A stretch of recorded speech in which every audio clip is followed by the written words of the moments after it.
Oh man, I'm having a lot of fun with this poison build. It's really fun. I mean, the mechanics are fun. That's the thing. It's hard to make poison work, right? Uh, this to me is superior to the bleed build, I think. I mean, the bleed build certainly has a higher like top end, but the problem is with the bleed build that I have is um, it requires the blood mage and good rings. Otherwise, you'll never hit the numbers. But Plaguebearer, I'm telling you, Plaguebearer, as it is right now, is probably the best budget alternative if you want to do a dot build. And this isn't really relying all that much on dots, although dots are significant. Um, Plaguebearer, I mean, think about this. It acts as a, I almost think it's like a doubler of your damage if you're dealing poison damage, because what it does is it takes the damage that you do as poison and it stores it inside, and then it re-deals that poison damage as physical damage, which also applies poison again. So if you have crazy damage multipliers on your gear, like just basically increased damage, this, and it's all because it can store a lot of damage. Like 20, right now I have it at level 27, I think. Something like that. It's like 27, 29k damage it stores. It stores a lot of damage, and it multiplies again with damage multipliers, and you get crazy numbers. And if you can so happen to pull mobs in with you, like if you can pull mobs in the boss room, that would outright just kill the boss, like just insta give it, and it's really satisfying. Yeah, it's a condition like that. You can't always meet it, but so what? Like, you know, bleed also has a lot of conditions too. You gotta like. All right, here we go. Look, this is, I love this on Savannah. You drag the hyenas with you, boss appears, and just go boom. Oh, he didn't die right away. I'm surprised. It's okay. Shield charge. Next boom will kill it. Shield charge. Next boom will kill it. Dies anyway. Is it because of the Deli? That's weird. That should have killed him outright, but it didn't. Okay, that's fine. I may have popped it too quickly. Still, even when you can't kill it outright because of Ice Fang Orbit, chilling the enemies to like max, because the hit damage is just like it's big hit damage. So you're inflicting all the elements: shock, ignite, chill, pretty damn easily, with hit sizes that large. There's also a case for it to scale every type of ailment you want. You want to scale shock, scale ignite. All that will contribute to the overall damage, which is outright hilarious, if you ask me. And I'd even curse there. I'm supposed to curse with chaos, with despair. Even temp chains would be good too, but I don't have the double curse set up, so. See, I assume that chill is. No, it doesn't increase it, does it? It just temp chains increases poison, not. Oh yeah. I avoid Deli on my other characters, not this one. This one is just, you know, you have like 5 seconds to react when you're getting hit hard before evasion falls apart, and yeah.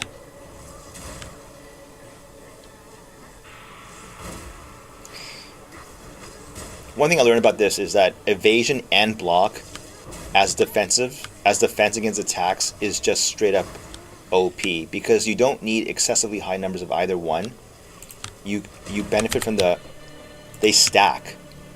So like 50 block is not hard, 70 evasion is not hard. It's easy to get on your gear.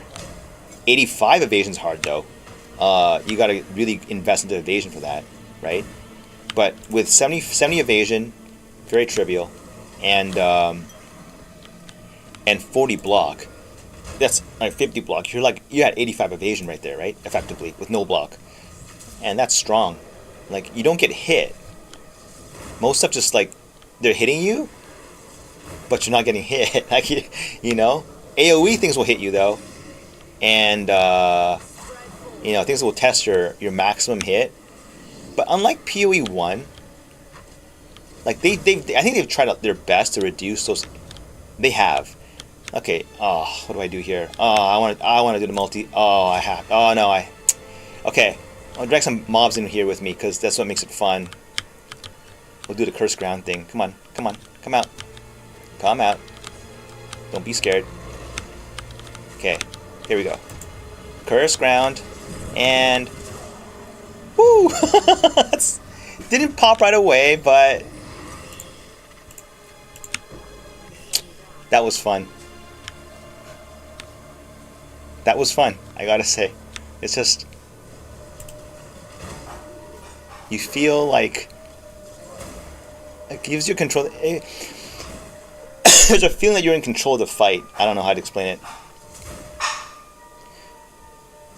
For some reason, in another boss fight, I was doing like 9 million. Now it's only 3. Is it because of Deli? I don't even know.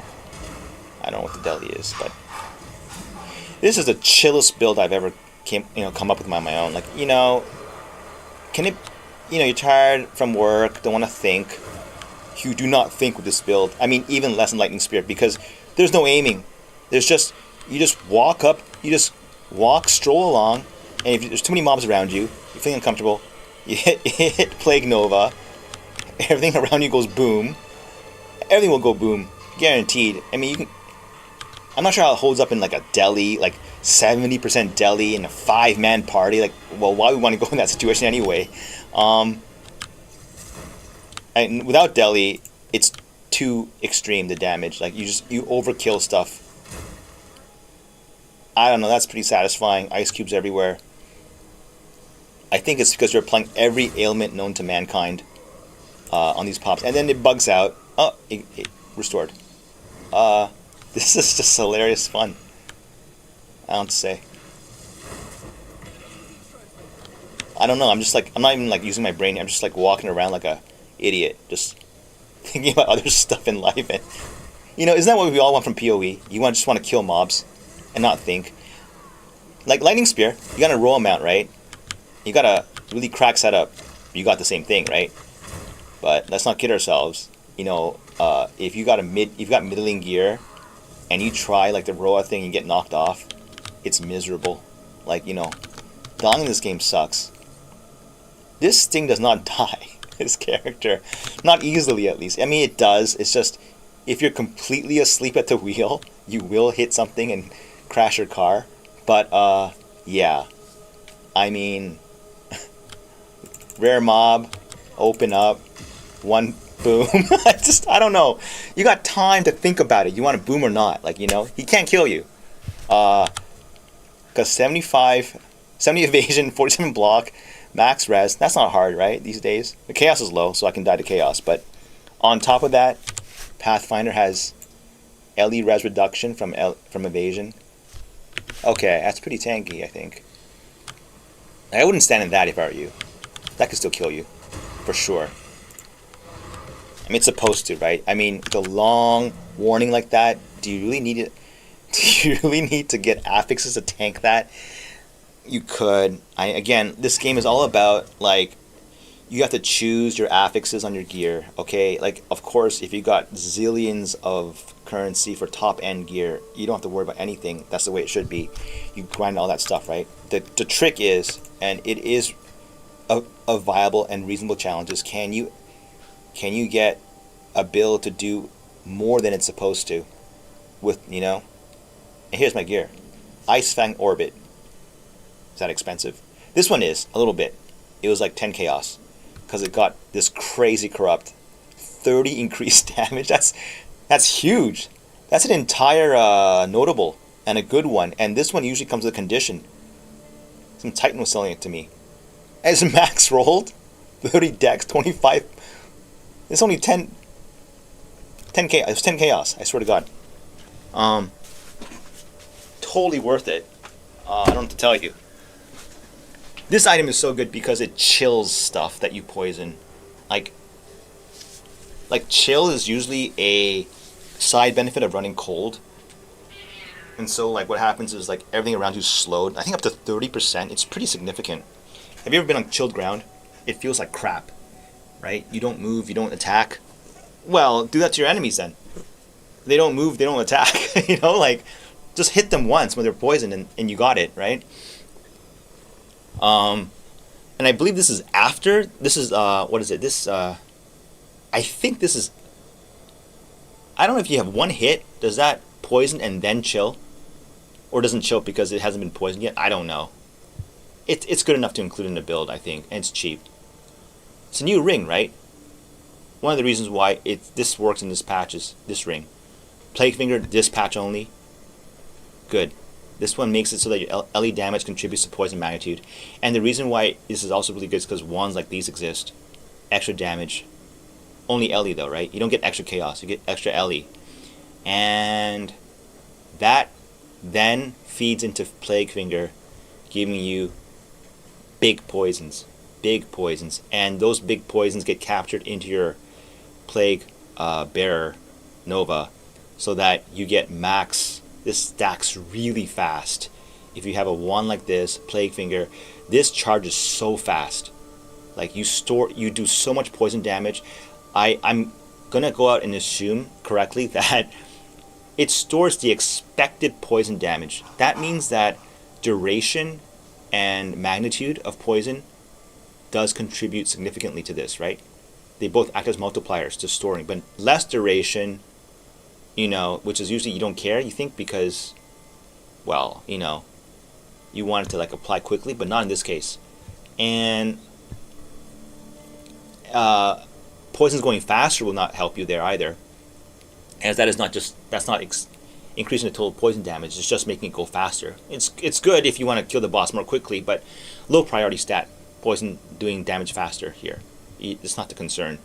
The concern is big poison damage total, not the speed at which it's applying it.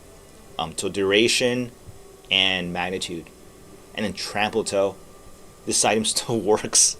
They nerfed the interaction with crosswall, but not the normal interaction, which is if you overkill an enemy, and you do overkill on this build, like you overkill on this build, but this helps it propagate the damage, and it causes, this is a lot of fun, this item, because if you manage to drag 3 or 4 mobs in the room with you, the overkill from that mob, even though it's only 33%, it will stack 2 poisons on the boss, and that will be, it's a lot more damage. And if you have a lot of mobs, there would be a case for like stacking the poison count, but there's not many scenarios where you can drag. There are, most, I don't know, maybe half the time, a third of the time, you can drag a mob in a boss room with you, and believe me, that makes the boss fight a lot faster, because, yeah, trample toes are cheap. Generic belt, you just care about the affixes, and prefixes could be better. Who cares about this? Don't spend on ingenuity, it's a waste. Generic ring with resistances. I got this like a month ago. Generic amulet. This is solo self-found. I don't know, I just got it off the ground. Generic attributes, resistances, rarity. I don't care about this ring. It's just whatever. I use it because it had, you hold alt. All I do is hold out. If I see T high numbers, I keep it. Deepest Tower, I think, is the most broken item this patch. Of course, you look at high-end builds, they don't run it all the time. It's because they got other damage sources now. You have Tangle Tongue, high damage rings. You don't need this, right? And you're doing a range playstyle like Lightning Spirit, you don't benefit from this because the damage bonus only affects things that are nearby because of the presence thing. But if you are doing damage nearby, I don't see I can do better than this item because it gives you like 5 times damage when you allocate the right nodes. You run execute support, it's like a 5 times damage multiplier on whatever you're doing, and it works with everything. You want to use spells, hits. It also benefits poison because poison kills off the initial hit. It does everything. And then shield charge this patch, did they buff it? I was hearing about that. I was like, I gotta try it. It's buffed. The thing about shield charge is that it's got a cooldown, it's slow. But if you don't use, let's say you don't use it for that as a primary attack, but like a backup. Well, what can it do? This thing will charge, it has a small AoE, which gets propagated by Trample Toe. It can cause poison, right? So my shield charge is at 100, Where is it? Oh, this is my stash. Gem setup. Where's my shields? It's not even beefed up. It's level 19. Chance to poison. Where is it? Blah, blah, blah. I can never read this. Where's the search button, huh? Not here. What? Collision only? Man. Here we go. Chance to poison offhand 105, okay? You get there by running Envenom support. Unfortunately, you need this because it's hard to get 50% chance to poison on a tree. And rest damage supports. Conk. This is utility. In case you miss your shield charge, you have another shot at it. Momentum. And execute. There's others you can run. If you never miss your shield charge, just drop the second wind. Add more damage. It will help. But generally speaking, if you just shield charge in any random pack of mobs, and even one mob, that will charge your Plague Nova to 100% right away. Like, boom, insta charge. And then from then on out, you just use Plague Nova again and again and again and again. And, yeah, the Plague Nova self-charges itself. So you don't have to think about, like, oh, do I charge? It's not a charge spender build, really, because once it's charged, unless you screw up the Plague Nova, like you hit thin air, or you just target one weak mob, you will never run out of charges. It just goes 100 right away. So you can spam this skill, and this skill has no mana cost, no cooldown. You can use it while moving. It doesn't have a long, crappy recovery time like shield charge does. You know, you kind of, it's an animation where you kind of like you can dodge roll out of it, but for this build, I highly recommend you run this dumb. I never thought I'd take this unwavering stance. You can't dodge roll. You don't need a dodge roll in this build. You can use spacebar for something else now. The light stun, I tried it with and without. It's important to never get light stun if you're going to walk right up to the mobs and just, you know, you want to use your Plague Nova and you can't because they keep stunning you. It's a shitty feeling. You never get stunned. I mean, the other item that gives you this is I have Chula, the amulet, but you get 20% reduced maximum life. That's shitty, and you lose your amulet slot. No, take this one. Forget the dodge roll, right? Forget the vision. I'm all for the vision, by the way, okay? But this build benefits from an unwavering stance a lot, and it's also close to this cluster. You have to take this with Deepest Hour. Too much damage to pass up. And the latest change I did with this build was this cluster was huge. This first approach, 80%. Oh my god, just so many big damage nodes here. On full life though. But you're aiming for that big first hit anyway. I think these nodes are so good if you're not doing the you know, 1,000 cuts kind of damage. You know, you hit them with 1,000 times before they die, but you just obliterate them with one big hit. This is a no-brainer. This condition shouldn't turn you away. Full life. If you meet this condition every time, just look at the way you're damaging the enemies. How can you pass up on an 80% increased damage? You can't. And this one, low tolerance. Is this both increased effect, like magnitude and duration? Because if it is, that's great. That means your first poisonous hit is massive, right? It's 1.6 times 1.6. Is that 2 times? Yeah, 216, right? 2.16. My math, I haven't forgot my math. I could be wrong. But anyway, no, it's got to be more than that, right? Is that 256? 15 is 225, right? I don't know. My math's all like crapped out.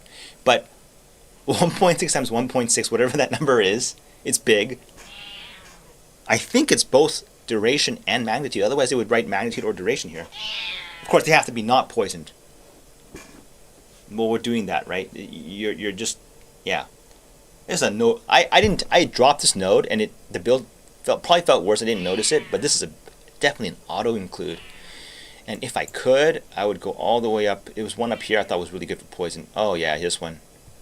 30% magnitude. That's huge, but yeah, only what 1, 2, 3, 4, 5, 6 nodes away, right?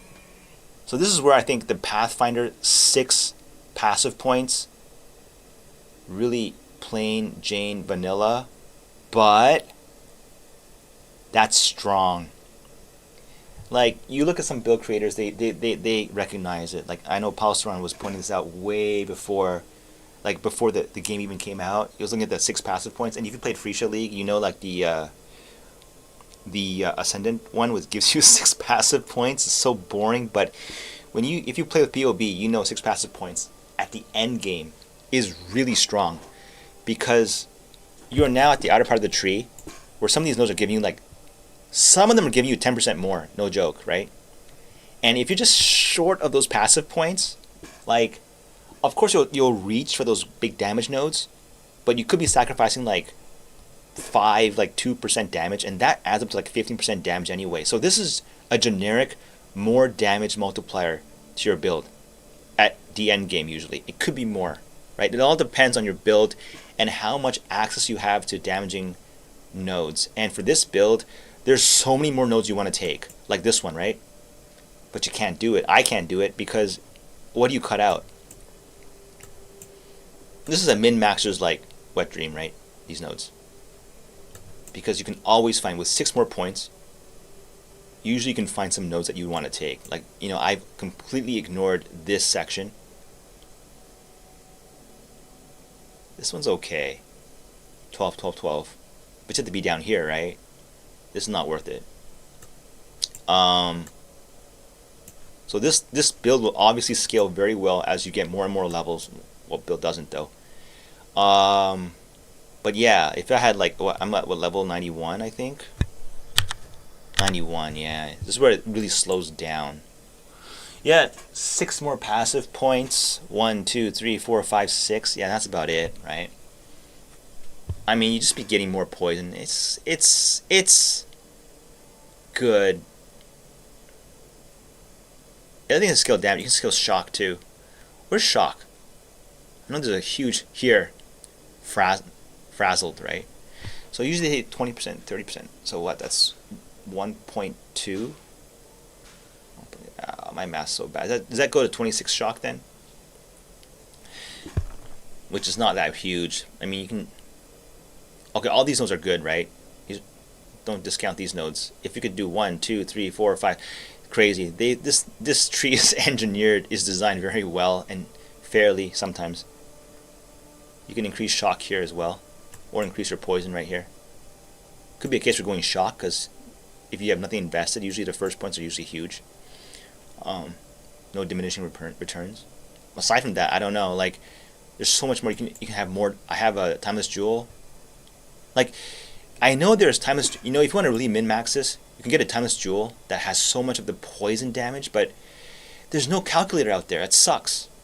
Like, if I get these notables to have, like, I know there's one that has 20% poison magnitude, and like, holy crap, if you put them all locally like this, yeesh, you know? Right now it's fire res and evasion. This is not bad though. Defense is important. 40% increase unconditional evasion rating from this timeless jewel, and this is really good for this build. The evasion rating from intelligence, because you don't need mana, because most of the time you're not spending mana. You have no mana issues. You invest nothing into mana. Plague Nova has no mana cost, and shield charge, it does, but you spam it so infrequently, it's like, who cares? And I think this patch too, huge change. They added Ambrosia support. Thanks to Fubgun to bring this to my attention.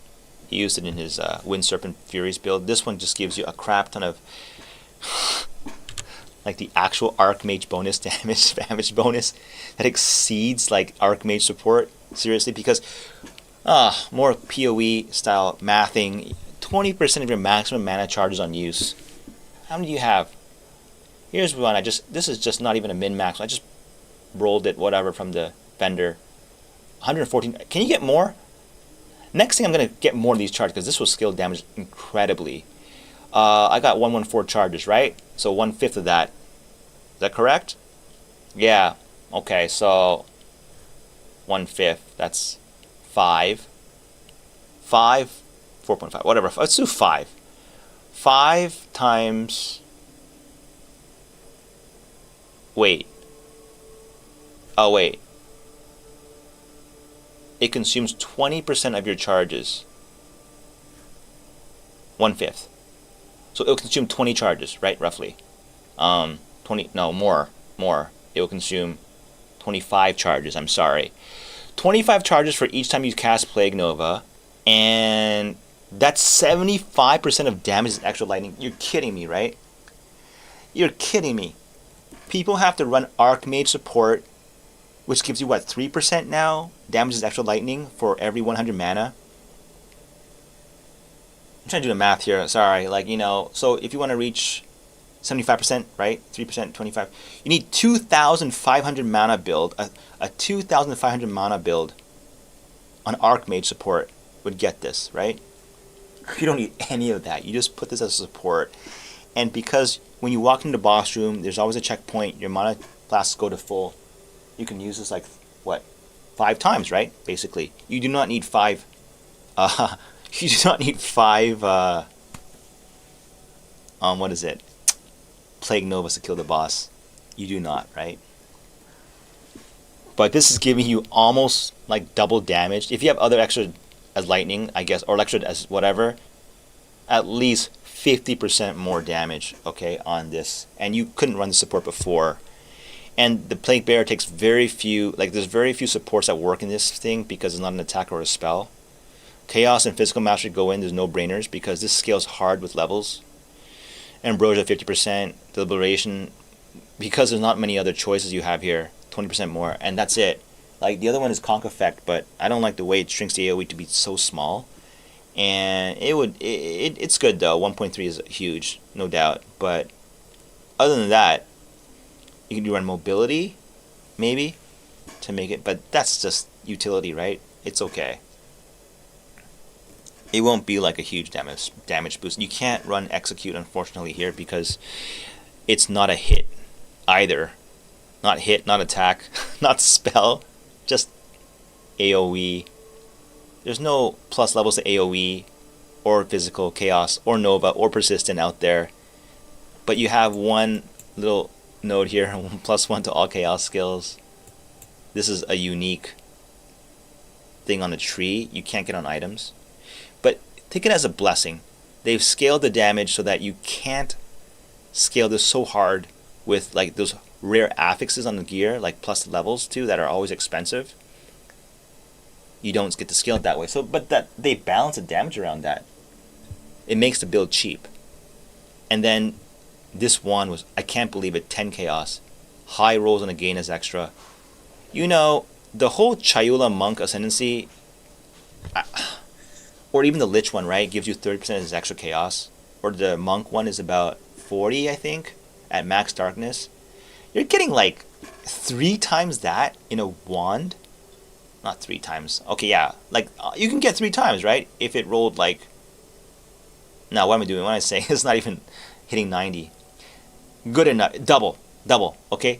This is 2 times the worth of an entire damage ascendancy point. The wand. Oh, let's not forget that now with the new socketed, you know, the new, this one. They changed it, didn't they? You can socket the damage as extra with the storm runes as well. Look, if there's a chaos out there, I'm going to put that in because that would be obviously better. I couldn't find it yet, but let's see. There's always a fun ways to min-max this build. You know, I don't think I can hit the max yet. But overall, it's got to be like doubling your damage, right? It does. I took it off once, and my shield charge goes to like half the damage. And shield charge scales the armor rating on your shield. These are like 2 divines, 1 divine at best. This is 1 divine, I think. You want high armor, which just comes from the prefixes, and then high block chance for defense. You can get more armor if you dump that. I think there's another affix that increases, but you know, quality it. Add the that. The attribute requirements is a dead stat on mine, but you know, having chaos res would be really good, but whatever. Okay, I'll take it for 1 divine. It looks ugly. I know. This looks ugly too. It does. It's too bad. Pathfinder has like a zoom in on character. She looks pretty stupid. I don't want to run an MTX. It slows my computer down. Look at that. Does that look like a Pathfinder to you? looks like a stone, like.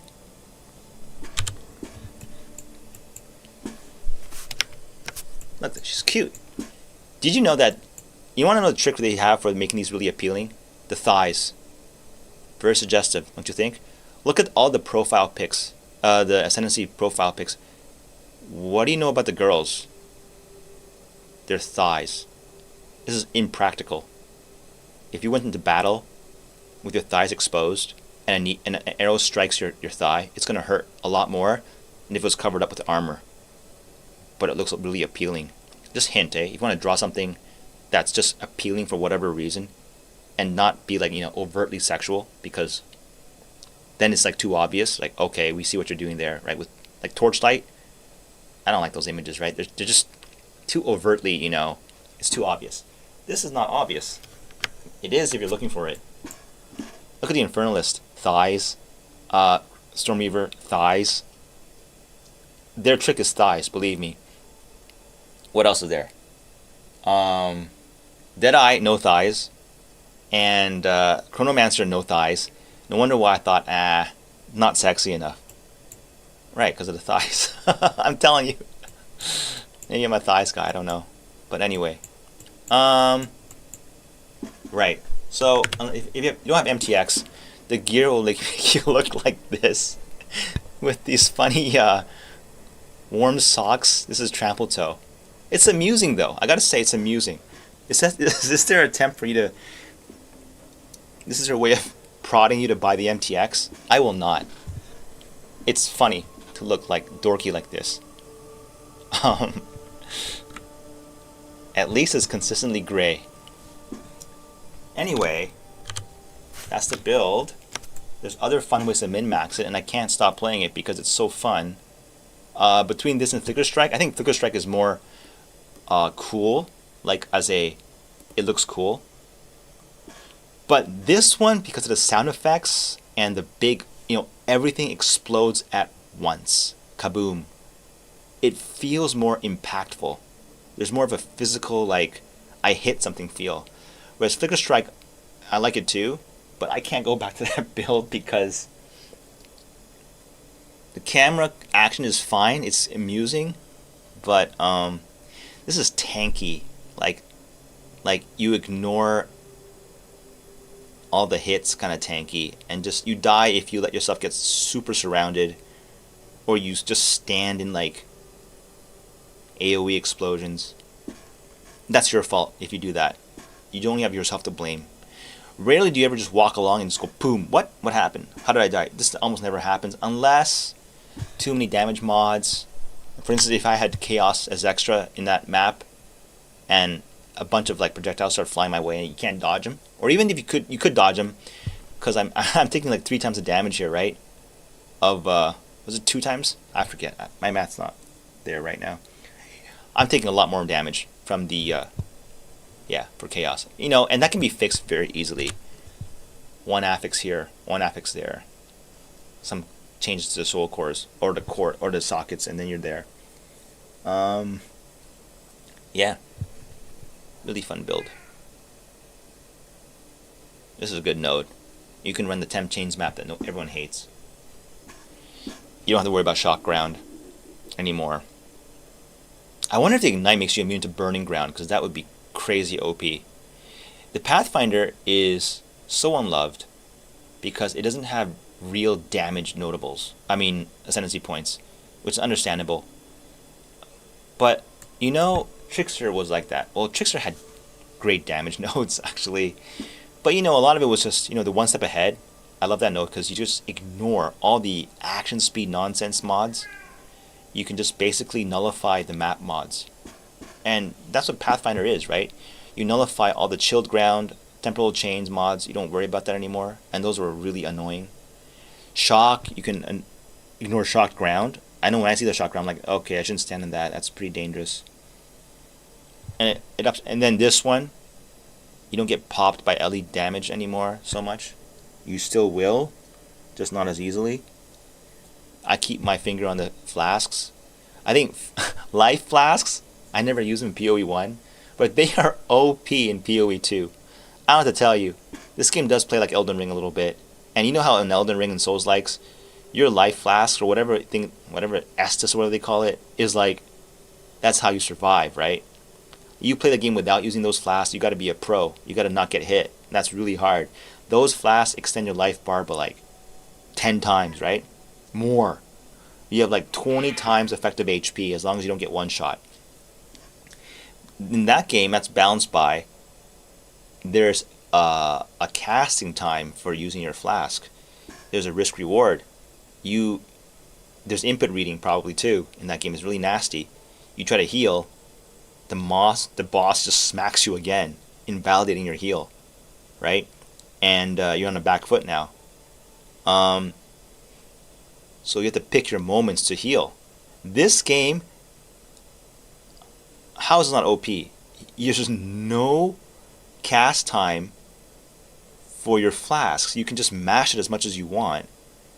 You get instant recovery. Okay, now recovery doesn't affect you anymore. The reduced recovery mod.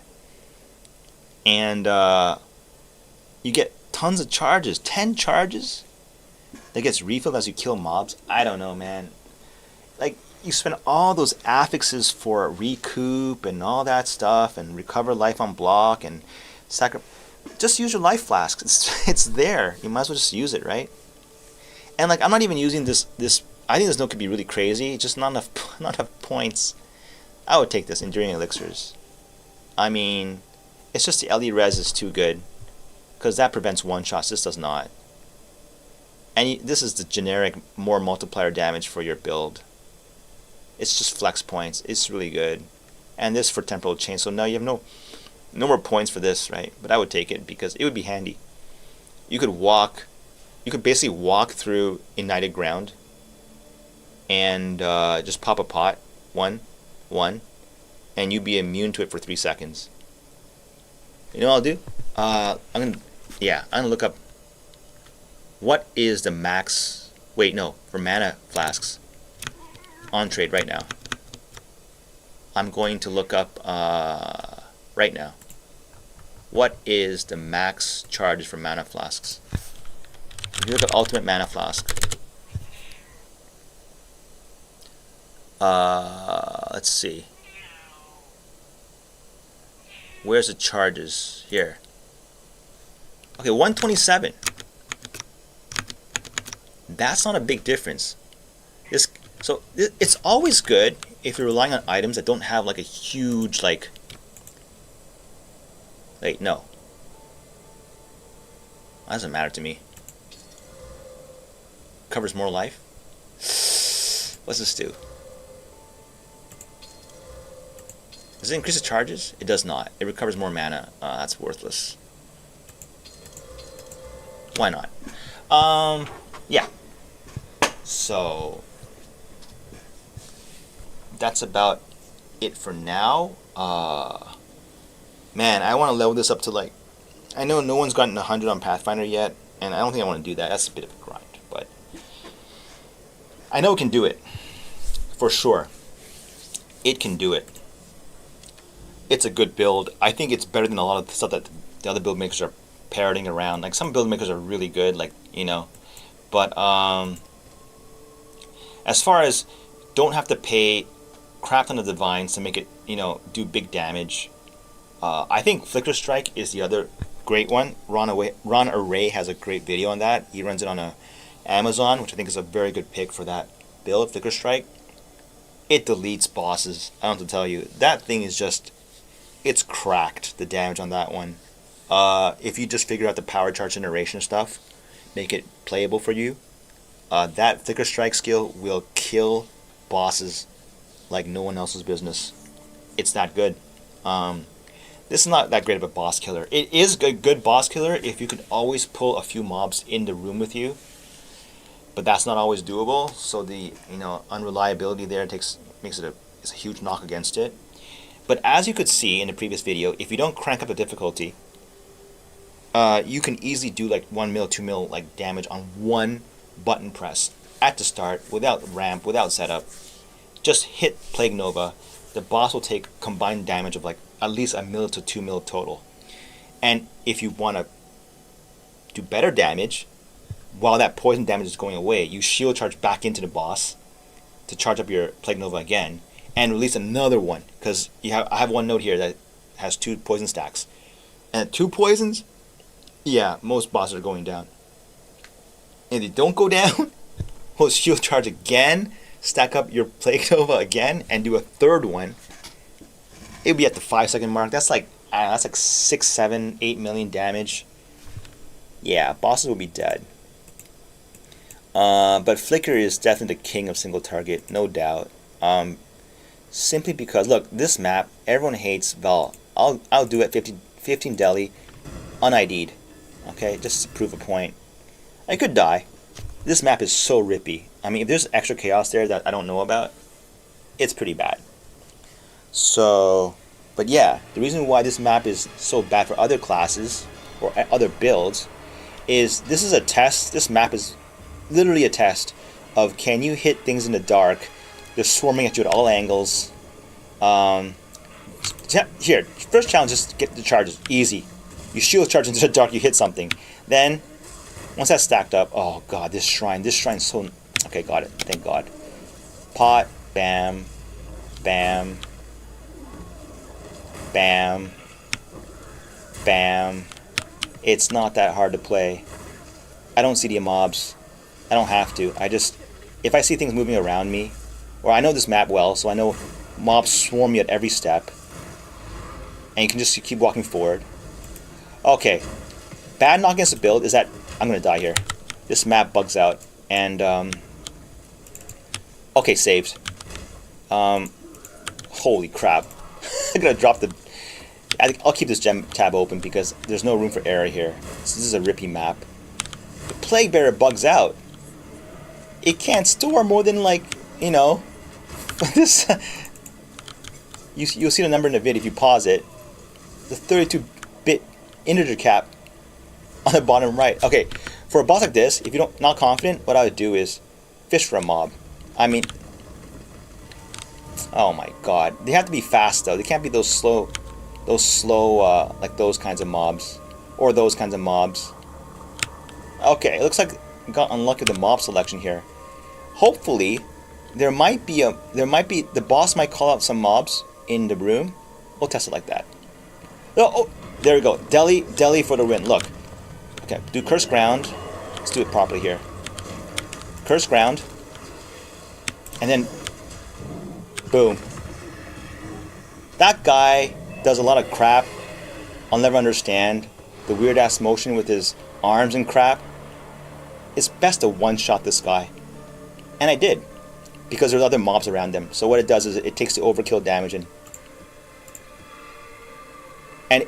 it was way overkill because the poison was ticking down. There's probably there's 4 more seconds of that, so he could have been like 4 times more tanky, and it's still, you just have to wait it out. Just go flying, hide in the corner, shield charge in here, don't get hit, let him die, right? Not hard. It's not hard to avoid this guy's attacks if you just run into the corner, you know. And yeah, it's pretty reliable, right? That's an easy kill. I don't care about that loot. You know, you can relax in Val Factory. It's not even a tanky build. Like, it's not even designed as a tanky build to be.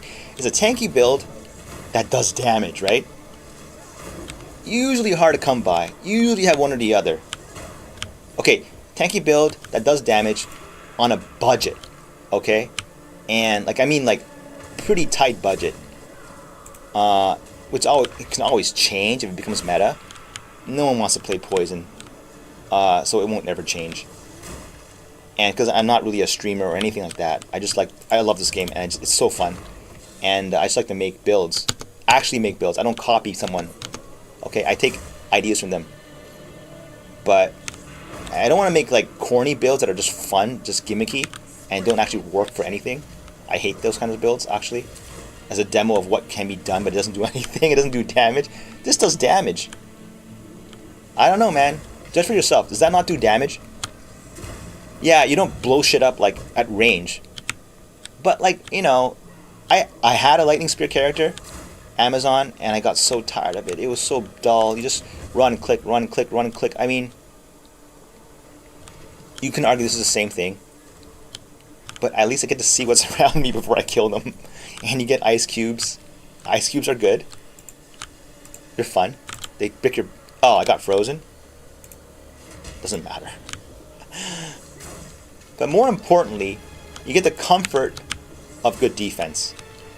Because you can run block and evasion. I swear to God, if I drop my shield, I will not feel even half as tanky. Okay, those AoE circles, you still have to watch out for that. You don't want to just stand in that. You need one hell of a cracked build to tank those without thinking. Look, no fuss, very comfortable. I can chat, talk, whatever, relax. I don't have to worry about the mobs like, oh my god, I'm going to die. No, you don't really worry. It's a great farmer. With the, you can run temp chains maps if you wanted to. People, you may even buy a good one. Like what you can do with Pathfinder is you can buy like well-rolled maps. I imagine.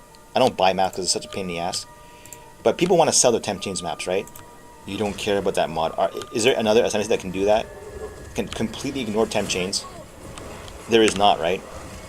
You might find that on a unique item, but you have to sacrifice an item slot. You know, that's pretty big. Ignore temp chains. Ignore chilled ground. Ignore chill. Pretty big. Yeah. Anyways, if you're not impressed, I'm impressed. I think people are trying hard now to find something else to play other than Lightning Spear, because let's face it, it's overplayed. It's not fun anymore, right? I mean, it's not like the D4 Spiritborn, which was like completely stupid, but it's pretty stupid at this point to run Lightning Spear, unless you absolutely have to just kill stuff really quick. Oof, there you go. Un-ID Deli map. Don't care what the mods are. I don't care about temp chains. Even even minus max res, because you get a lot of defense from this. That is, I'm going to assume, not affected at all. Like, not as much by minus max res, because this is only minus evasion would affect this, and you don't have that mod, I think. So, like, honest to God, if I were to run another build on a budget, a new event comes out, I go to this one. As long as I get my hands on 2 items. 3, sorry. 3, Deepest Tower, no damage without this one. Plague Finger, no poison damage without this one. And Trample Toe, no clear without this one. If you can get just these 3 items on a limited budget, I would run this build any day of the week. It's just, it's fun, it's tanky. It doesn't really die. You can kill bosses with a little bit of a gimmick. The scaling is mostly on your tree, not in your items. So your items are important, but yeah, this one, I don't know. This one would be iffy though on League Start. It's only cheap because no one plays, because casters are in a bad place. And the thing is that people want good suffixes usually on these wands. They want like plus level to lightning, or plus level to something, or crit. In this build, none of that helps you, because you can't get plus level to physical skills. Spell skills maybe, not skills, or chaos skills doesn't exist as a suffix. So you can take whatever the hell people don't want in here. I got freeze build up. That's a big number. Life on kill, always good. You know, helps your sustain, like, you know, keep yourself alive. And in stat. This was 10 exalts. I kid you not. It's so cheap. This is garbage to other players. And it's fun to always take garbage and make it sing, right? And because no one likes poison. Look, mana flasks are gone. There is a case to be made for, is there a way to sustain these mana flasks for Ambrosia? I'm going to think no, because if you could generate your flasks that quickly, then mana stackers would have a really good time. And so I'm going to say no, that even if you try to skill this on your tree, it's not worth it. Because you only really need that big damage on a boss, on a unique boss. And every time you fight a unique boss, there's always going to be a checkpoint that refills it all. And even though it runs out, probably, I don't even pay attention to it during mapping, I don't notice the damage loss. I don't. You want to get really min-maxy, you could replace Ambrosia with Conk's. No, I wouldn't do that. Conk effect hurts to clear on Plaguebearer. I tried it. You just feel like, oh, I didn't kill everything around me. So yeah. Gem setup. I haven't cleaned this up. Testing stuff, other stuff on crossbows. Yeah. Plaguebearer. Jack up the level. You can make this gem yourself really easily. Well, now you can. Early in the league, you can't, because greater jewelers orbs are only 3 exalts. Quality is a bit expensive, and you kind of want it, and you corrupt it. I think it took like 10 corrupts to get the +1 level, which is not even that important. You don't need it. You know, like, it scales hard after level 20 or so. Here it is. Yeah, it just changes this number, how much damage it can store, which is important though for a boss, because like at level 20 it's only 15k. So for level 20 to 27, you're doubling the damage almost of the Plague Nova. That's big. But 2 of those levels come from here. 4, you get 1 from the tree. Oh right. Okay. No, I don't know. Maybe I'm over exaggerating the build, because there's a Prism of Belief in there, +3, and it's only 1 divine because no one's playing Plaguebearer. Those +3, by the way, they go for like 20 plus divines if it's a meta skill, and 1 divine if it's a garbage skill. So it's 1 divine. There's a lot of people selling this Plaguebearer for 1 divine, and this will crank up the stored damage by like at least like 30 to 40% for, you know, past level 20. The spare I put later on. I thought, oh yeah, this would help your poison damage, but I forget to cast it. It does not matter. Arctic Armor if you wanted more. Inferno Cry if you want to turbocharge your shield charge. This is a really strong gem. Skill, whatever. It's strong. Holy crap, it's strong. It's like double damage, right? Almost. For a single hit. If you're not hitting like multiple times, this is like straight up a double damage buff to your next big melee hit. And shield charge is a single big hit. Very good pairing. This is part of the secret of why Blood Mage works. It's because you get Infernal Cry to double the damage of the next melee attack again and then again. So that makes it like insane. Unfortunately, you cannot buff Plaguebearer. Unfortunately, if you could bluff Plaguebearer with Infernal Cry, holy crap. There even may be a case that you don't even need Plaguebearer for bosses. You just want to buff shield charge. So it's shield charge, Infernal Cry once, and then again. And then like, I don't know. You can go both ways. You can scale shield charge damage, but the problem with shield charge is the clunkiness of the skill. You get more damage by backing off. Whereas this Plague Nova is just like Plaguebearer, whatever. It's just not instant, but it's way faster than shield charge. It's faster. I don't know. I haven't tried just going shield charge only. It's possible too. But I don't think... It's like shield charge, for example, the +3 is 12 divines. So, you know, it's a huge cost difference, right? 12 times as costly to put 3 levels on this one. Yeah. And Withering Presence, this is good. I never used it. I never bothered with Wither. The whole time in PoE, I always play LE stuff. But this basically, it increases the poison damage they take, because you increase the chaos damage they take. And it stacks, so the longer they're in your presence, the higher this goes up. And yeah, you can get cute with the whole... This is surprisingly cheap. I don't know, this is like... Was this 1 Exalt? No, 1 Chaos for this From Nothing. I guess it's a good build late in the league or something, if you have no currency at all and just want to catch up, because these don't exist at the beginning of the league. But you get crazy nodes, 11% more damage is extra chaos, good. Withered when they enter your presence, very good. I think what may escape people's attention here is that I think you can reapply this. Like, what I mean by that is it says wither away. So I think what you could do, but this is really conditional, is that you could step in and out of their presence rapidly. You know, UGG's now really in love with like conditional stuff, really conditional stuff. And they should. Honestly speaking, like, people knock them for this, but do you think just having all unconditional damage all the time, anytime, as good as you may think it feels, isn't that kind of boring? Because every build just converges to high damage in the end. And look, in a world where every kind of build kind of works, then they're all equally good and all equally bad, right?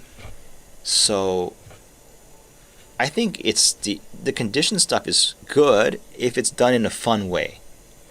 Like the Diablo one was not good, right? Like damage if this, damages that.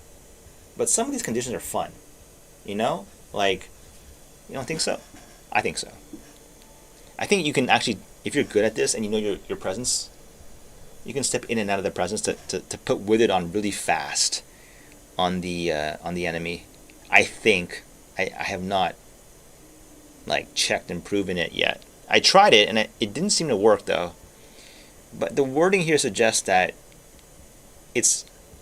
you could do that. Am I crazy? Anyway. So, yeah. I think it's pretty good, generic, like, you know. And then this is from the Megalomaniac. I didn't care about the other, whatever. But you know what? There are better options. I was so obsessed with Chaos skill level at that time. But after level 25 or 26, it's about a 7%, 8% increase. That is... it would be better to scale your overall generic damage at that point. And I'm going to look for, like, is there any big gain as extras on the tree? That's the fun part. There might be better Megalomaniacs. This game has so much interesting ways to scale your endgame damage. It's entertaining. It's entertaining for sure. So, yeah. I'm dragging on this thing for long, and that's because I don't care about the length, because I don't think anybody watches. That's okay. I think that's better. Not better, but it's fine, because that means I don't worry about what I say so much. I don't have an audience to retain, so I can enjoy the speaking as long as I want about whatever I want, and nobody's going to be upset. Yeah. Unlike, let's say, big streamers, right? I feel, you know, I was hard on them too, like, you know, but after doing this, just trying it out, it's fun. Talking while you're gaming, it's really fun.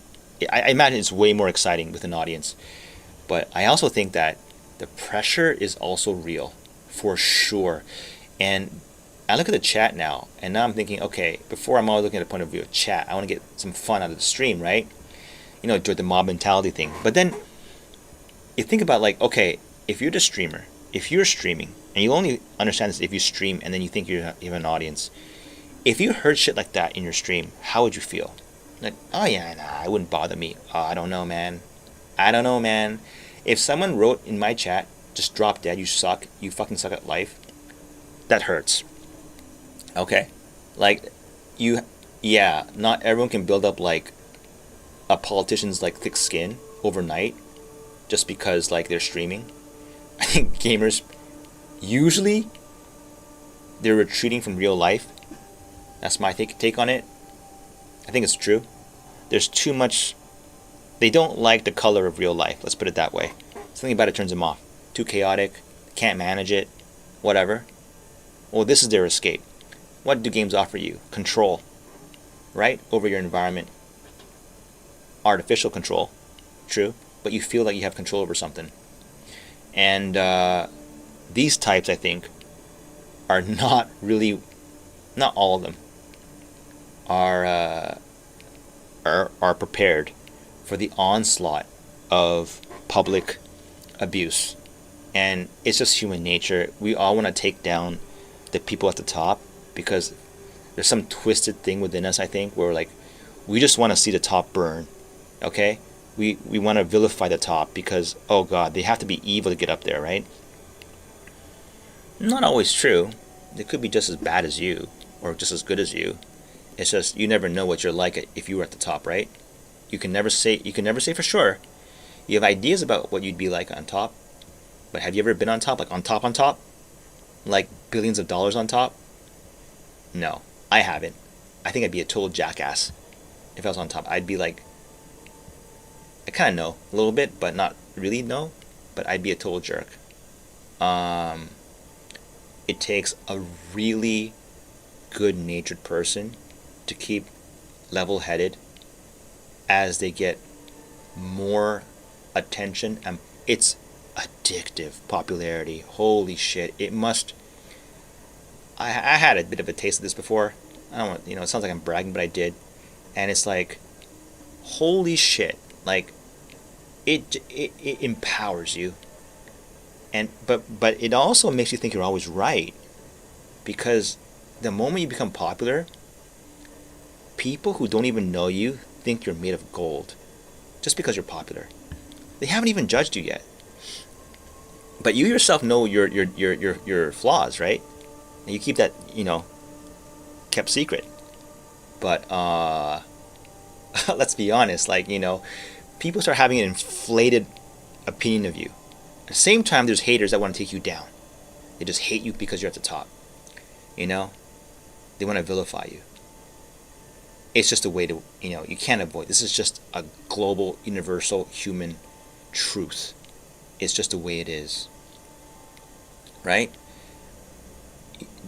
Is Elon Musk a bad guy? He's got bad sides to him, yeah. I think his example, because it's so easy to just point out mob mentality. But he got rich through a lot of hard work. Let's not mince words here. I don't know. I don't even care about what he did, like how he got up there, but he got up there. Okay, and I don't think he was born with that big of a silver spoon in his mouth. So yeah, everyone's gonna find fault with this guy because he's at the top. You know who doesn't really find fault with him? A woman. You see how many kids he has? How many women he slept with? I do believe he stole not stole, slept with the Google's was it Larry Page's? I don't know who it was. Sergey Brin or Larry Page's wife. Insane. Like whoever that woman was, not happy with the CEO of Google. That's not good enough for you. Like, oh god, I'm gonna move up to Elon Musk. He's got a bigger net worth. Holy shit! When I read that, I was like, Elon Musk is not a charming guy. Okay, the way he speaks, it's not endearing. He's a hard worker. He's definitely like resourceful, hard worker. He has a lot of good characteristics. But let's face it, like Barack Obama, like someone like him is like 1,000 times more charming. He doesn't get caught sleeping with like other women's, like other famous people's like wives, right? Because I think he's a good guy, Barack Obama. Whatever. I don't want to talk politics. I don't care about the politics. Just listen to him talk. I mean, he might be creating a whole illusion, but he's a good guy. Okay, doesn't matter what he produced result-wise. He's a good guy. So anyway, I got totally digressed. But I'll cut that out, of course, from the build guide. But it's so fun to ramble because I have to face it. No one wants to listen to me ramble these days, so I ramble to the camera. And even if no one's listening, don't give a shit. Well, I do give a shit, but the thing is, if I ramble and there's an audience, they might disagree. They might say, oh God, you are so dumb to think that. Yeah, don't care, don't want to hear it. I'm not here to win arguments or to convince other people that feel the same way I do. It's just too difficult. And what do I get from that? Nothing. I'm not here to change anything about the world, so it just feels good to voice your opinion. I don't need anyone to agree. Just voicing an opinion feels good. And, yeah.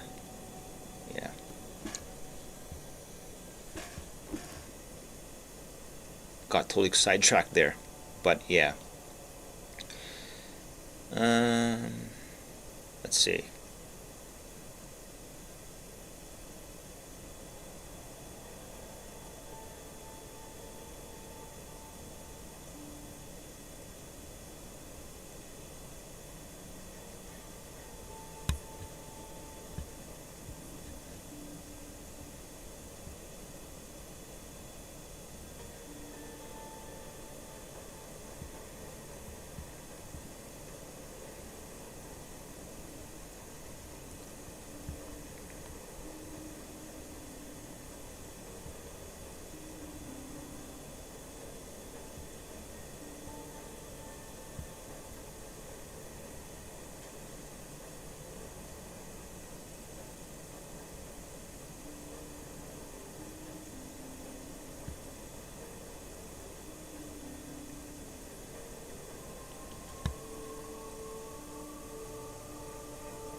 Alright. Back to tweaking the build. Knowing that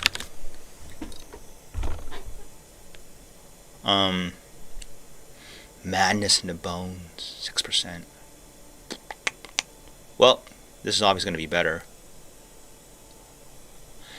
Let's see. And let's just look for damage. That's too many. Oh, that's too many. Increased damage. There's a lot here.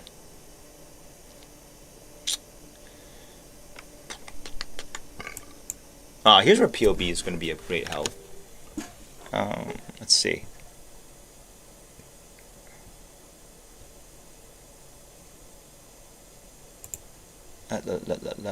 Okay. Right.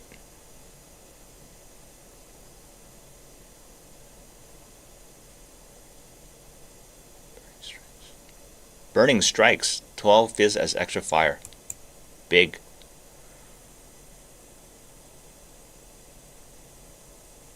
Okay. Lasting trauma? No way. It reports that this node alone would give me 28. Oh, wait. No. If I allocate all the nodes,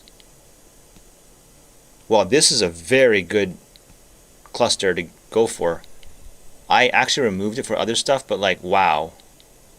Oh boy. Is there a way to get these nodes for free? Because lasting trauma is pretty amazing. It's a fun part of the build is right here. Like, holy crap, this node is crazy. Crushing Verdict 2 is just...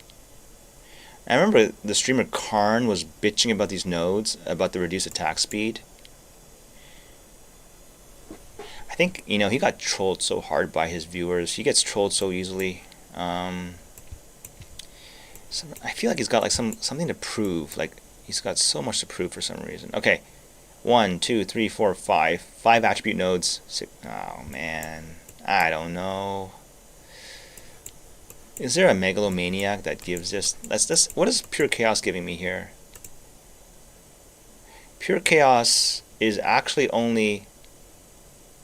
It's actually only 6.8% damage? A little bit surprised. Huh.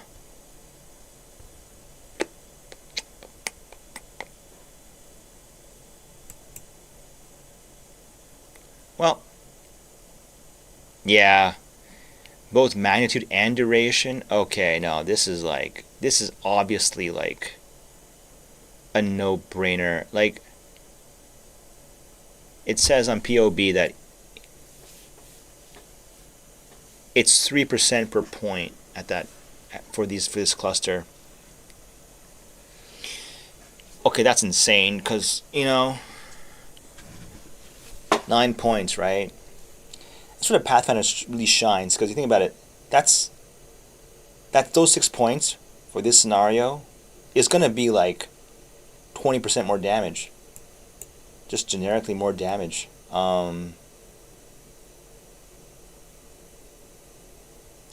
Now, if I see. The lay siege nodes are not that great, actually. I may have overvalued them. Like, not taking lay siege, I just took it because it seemed like a pretty easy no-brainer pick, but given that these nodes are pretty damn amazing and not that far away, this build would be so cracked on Titan 2. Like, it would be more of a damage ascendancy there. Astramentus would be a really good addition too, although it's so expensive. But like, you know, 105 to every attribute means that's big damage too, because Jack of all trades. Okay, not that great, but like, okay, this cluster and the trauma, I have to reach this. I put it in before and I took it off. and that's a mistake because we don't really scale. Like, I don't think, I'm not sure, but does Plague Nova even scale with attacks? It doesn't, right? So this is like one of those, oh god, you gotta take them. Like, this one's okay, it's only scaling, this one's gonna scale, oof, these are amazing nodes. Ooh. Jewel socket? Huh. Okay, that's a no-brainer. That is a no-brainer. Just... oh, let's see.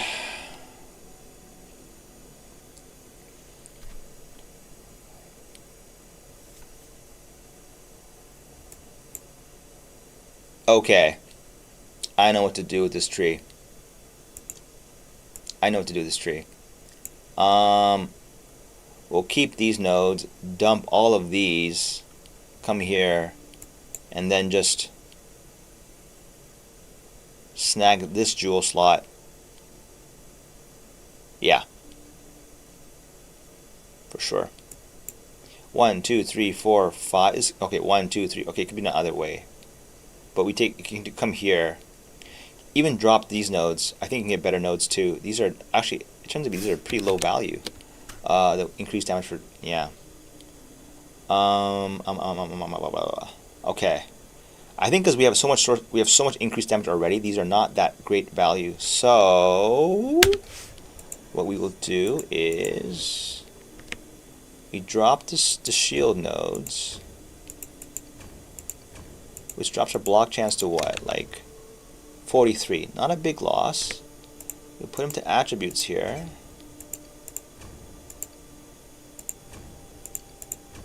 Mostly int, that's scaling that. It's connected. You can drop all of these nodes.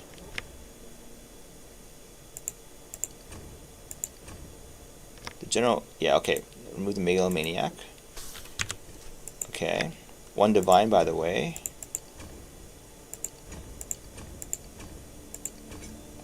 Okay, what did I lose? Was that int? That's probably int. I lost 1 gem turn. I would probably int. Yeah, I heard the sound again. Yep. Int. Int. What a reach. Okay. Jewel socket in. Ah, this bug. Okay. Int. Beautiful. This is going to crank up the damage. We lost a lot of damage from the shield charge, but the poison damage is now very significant. Yeah. Insane. The poison damage is more than half than all the other damage combined. But I can see how Plaguefinger is cranking up that poison damage like crazy because seeing all the extra damage here, it includes it in the final calculation for poison damage per second. So like, it's not just the initial per second though, huh? This is over, what's the duration of poison? 4 seconds almost. So in fact, the poison damage is already exceeding the crazy.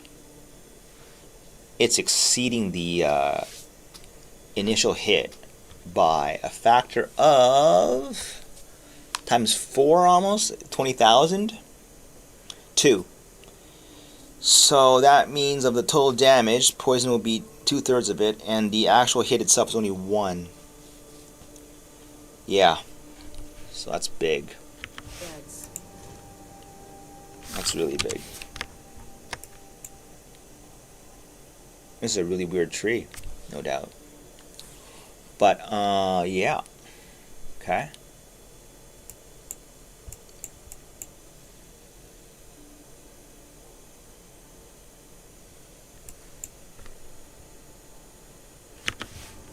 Yeah, I think I didn't take this note because it was slowing down the attack speed of shield charge, which felt bad.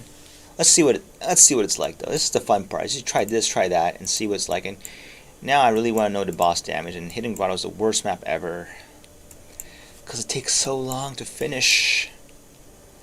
And Blooming Field sucks because Crowbell, I mean, doesn't suck. It's just, I don't know, Crowbell, you can't test the damage of your boss damage because he has 3 phases, and phases are annoying.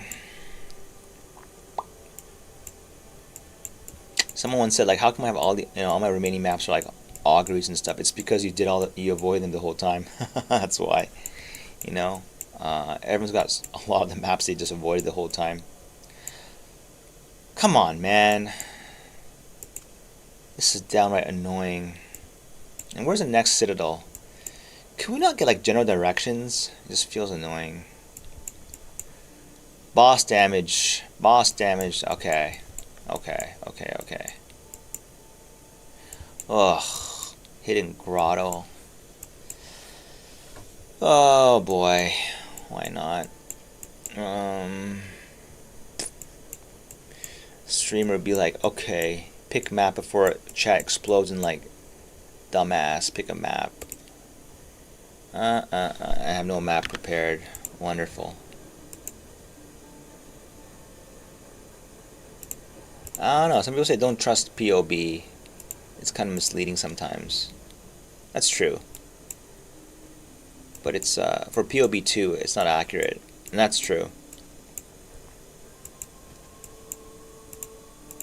But we shall see. Need a boss to test it on, though. That means towers. People complain about this because they should. It's not fun. These towers are not fun.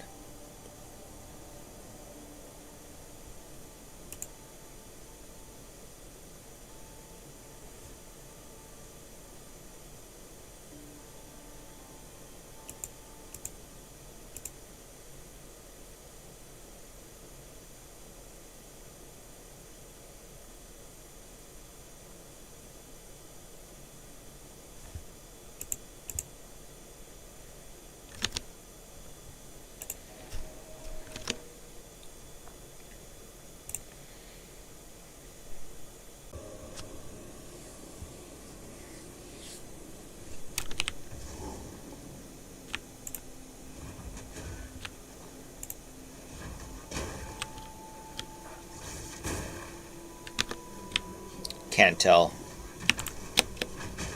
Okay, well that overflowed quick.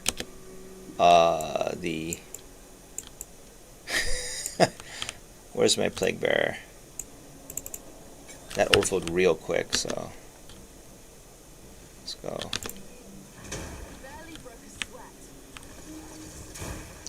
I don't have to say. I mean, you go from big damage to even bigger damage to broken damage. Unless there's content to challenge you on that front, it's all the same.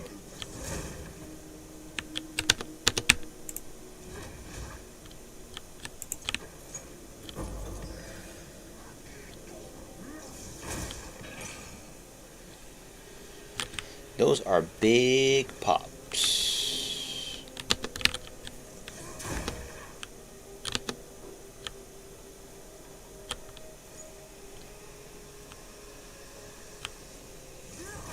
Is there a better anointed than late defensive stance, I wonder?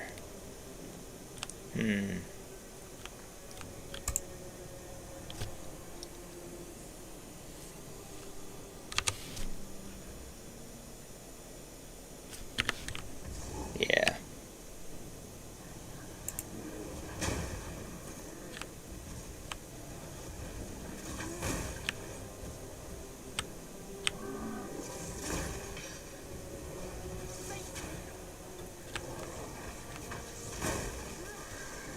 What an amazing build. I don't know. I think it's really fun to have your own little idea. See if it works. Test it. It works. Now, it doesn't always work. I'm trying to make Indigon work. That item is so trash. I don't know. What are they thinking with spells? Like, as much as, like, even if it did work, I don't know if I'd even run that, I hated Indigon as a just general idea because it's like it's too much clunk in it. The ramping damage is just feels so bad. But like it's not even that. It's like the amount of like tweaking and just ramping damage will never be good in my eyes. Like, you know, some ramp is okay. Like, if you could stack, like, 2,000 spell damage in, like, one cast, okay. Is that possible? That could be a fun challenge. Like, can we make Indigon a good item? Because it's actually a pretty rare drop, I think. Just, it's so cheap because it doesn't work. But I think, like, when GG releases an item like that, it's like, they've obviously tested it in some capacity. And, I don't know. It's almost like there's a working solution out there, just no one's found it yet. The one thing I was thinking about is, like, you know, there's some spells like Lightning Bolt from Choir to Storm that do not use mana. They're procced off your crits. So one convoluted way to make it work, I think, when I was thinking about it, was like, okay, you spend a lot of mana, whatever the hell you want to do, like you just drain your mana like crazy. You get your Indigon stacks up, and then you got an increased cost, right, that you can't pay. But what if you just used a life tapped trigger, so it's draining your life,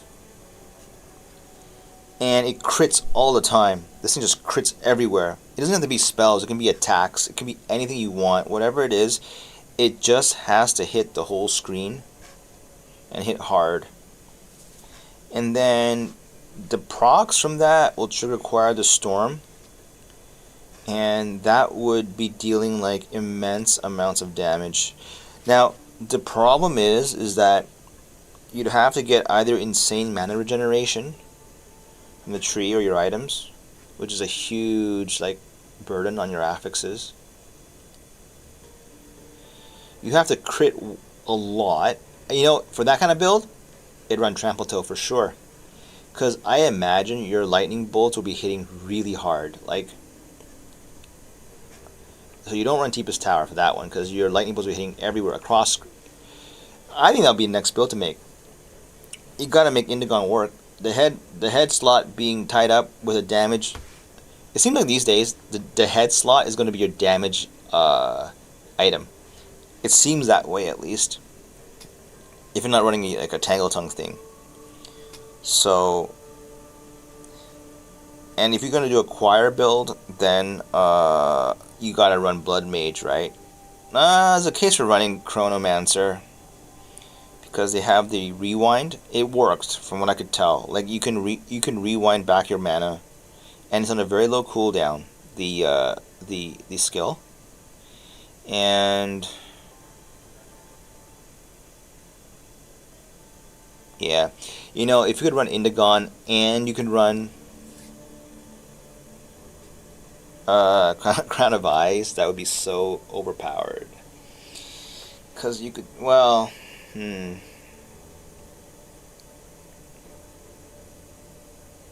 not sure really. But like, for sure, the way to make Indigon work is to take a spell like Lightning Bolt from, or even your own self-cast Lightning Bolt from a wand or whatever. It would work too, right? So you'd always have like a way to attack. It's just, is it boosted by Indigon or not? And the way you boost the damage is to cast high mana cost skills, like really high. You want to jack up the cost really high. It depletes your entire mana pool all at once or something. And but that's like a really bad playstyle where like you got like a spender, and then I'm not sure. And then you gotta have your spender has to be low mana cost, but the low mana cost is not dictating the power of the skill. Like, for example, triggered spells from Lightning Bolt. Or aren't there other, like Mjolnir? Doesn't it trigger? Yeah. So that's an energy system. Well, so is Choir. No, wait. No, it's not. Choir is not. Choir is off the critical hit, right? Every critical hit triggers Lightning Storm. That's pretty strong. That's very strong. Like, you know? It means it procs a lot. Your cast speed is basically your cooldown speed for that. If you're critting all the time. The easiest thing is to do the same thing as before. You have Spark. I think some people are doing that already, right? When Spark, it crits a lot. Quieter Storm comes in, and the best would be cast on dodge, blink. You blink into a bunch of enemies, and the problem is the cooldown without Temporalis is not as good, not even half as good, because if you dodge in, your Spark goes out, Choir better kill everything. And like at that point, like, do you need Indigon to like... See, that's the thing. You don't even need Indigon. You actually might even be better off just running off... Again, you run this stupid item, the Deepest Tower, and try to scale the damage from the low life. Again, you could run Execute, I think, for sure, on Lightning Bolt, and it'd be consistent. You don't have to have the mana ramp. Your condition for damage now is not mana spent, but just...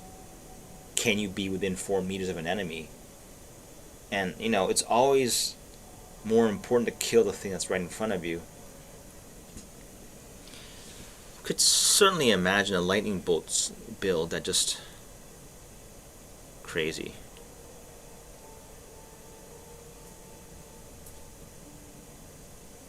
Huh. Anyway.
Isn't it better that you get a huge bonus to those stats you're wanting if the condition's always going to be like, I know people are going to be, oh, this damage on Tuesday stuff, but like, let's be honest, bonuses that apply all the time, they're really strong. They're unconditional, right? Oh man, I just can't help myself. Come on, let's just, drag a mob in here, let's see. I'm gonna have to wither, let's see. Just one extra mob. Would you look at that? Is that a 7 million poison? Where is the jar? Isn't it better that you get a huge bonus to those stats you're wanting if the condition's always going to be like, I know people are going to be, oh, this damage on Tuesday stuff, but like, let's be honest, bonuses that apply all the time, they're really strong. They're unconditional, right? Oh man, I just can't help myself. Come on, let's just, drag a mob in here, let's see. I'm gonna have to wither, let's see. Just one extra mob. Would you look at that? Is that a 7 million poison? Where? Let's see. Just one extra mob. Would you look at that? I'm gonna have to wither, let's see. Just one extra mob. Would you look at that? Is that a 7 million poison? Where is the jar?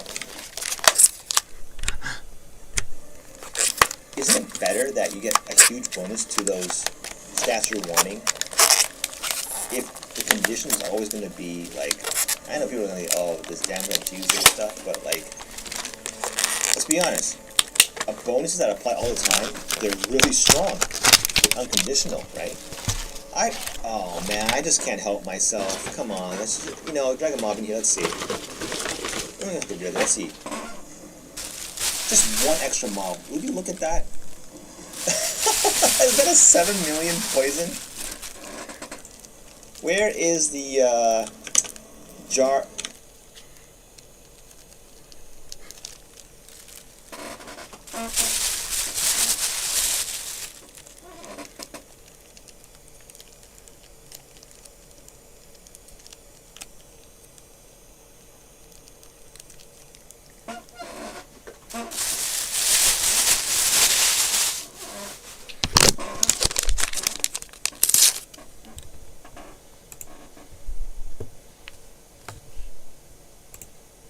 Everywhere these plants. Oh my god. Oh my god. Evasion saving me here. But yeah, I run too close to those packs and I'm dead. Come on, let's just get to the boss. So okay, here we bugged out. The number on the bottom right, you can notice, maybe you see it.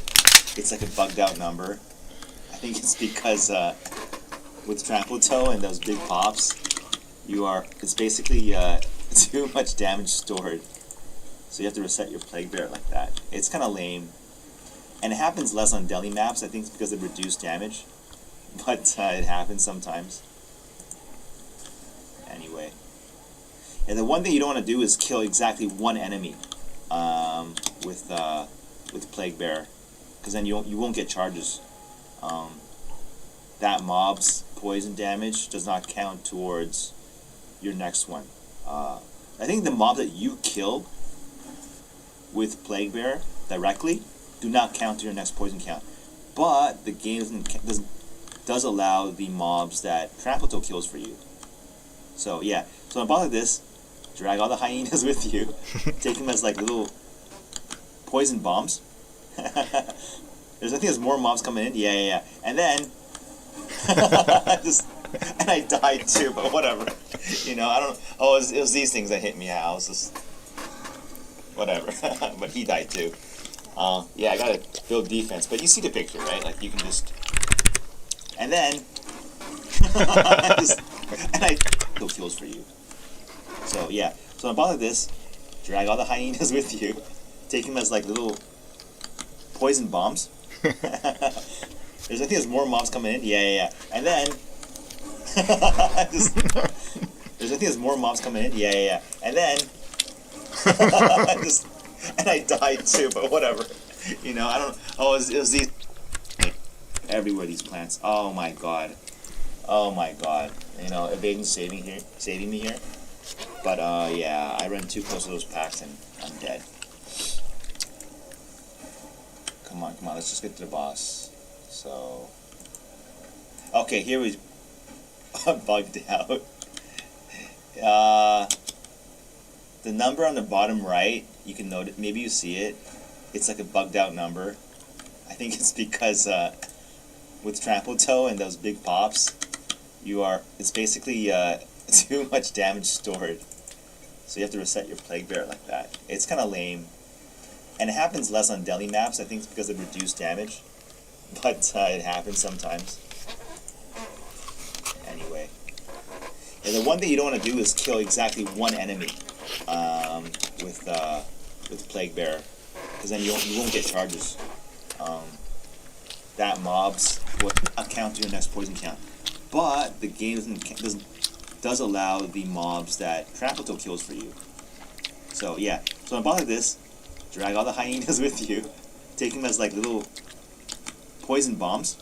I think there's more mobs coming in. Yeah. And then and I died too, but whatever. You know, I don't. Oh, it was these things that hit me. I was just whatever. But he died too. Yeah, I gotta build defense. But you see the picture, right? Like you can just blow off the boss like that. Are they still here? Oh boy. Mob. And it happens less on Deli maps, I think it's because of reduced damage. But it happens sometimes. Anyway. And the one thing you don't want to do is kill exactly one enemy with Plaguebearer. Because then you won't get charges.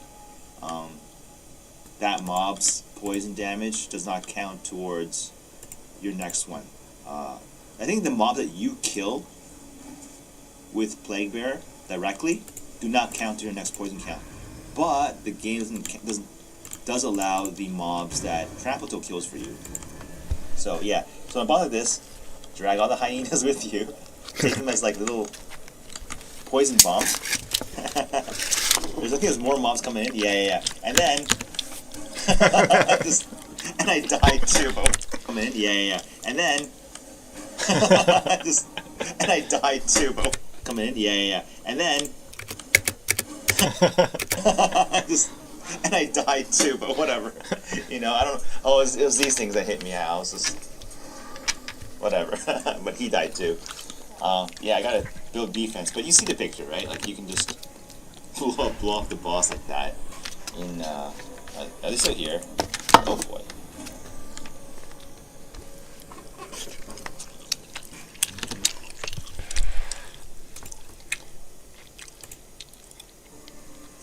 Isn't it better that you get a huge bonus to those stats you're wanting if the condition is always going to be like, I know people are going to oh, this damage on Tuesday stuff, but like, let's be honest, bonuses that apply all the time, they're really strong. They're unconditional, right? Oh man, I just can't help myself. Come on, let's just, drag a mob in here, let's see. We don't have to wither, let's see. Just one extra mob. Would you look at that? Is that a 7 million poison? Where is the jar?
The fuck?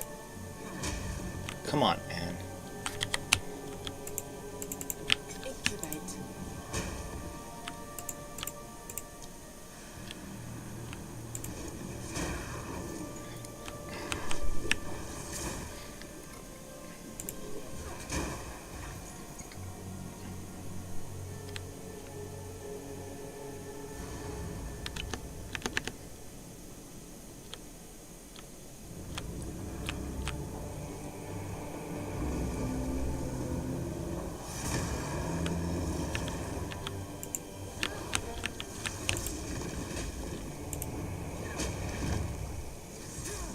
Holy fuck, what the hell?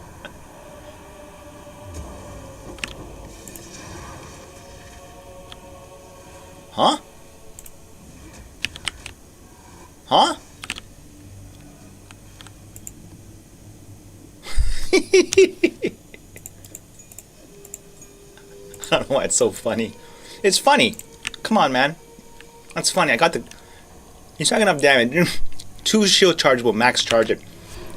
That's it. That's all you need. I believe poison works by only stacking the highest poison, so shield charge does a lot less damage. D. Stacked up. Plaguebearer does way more.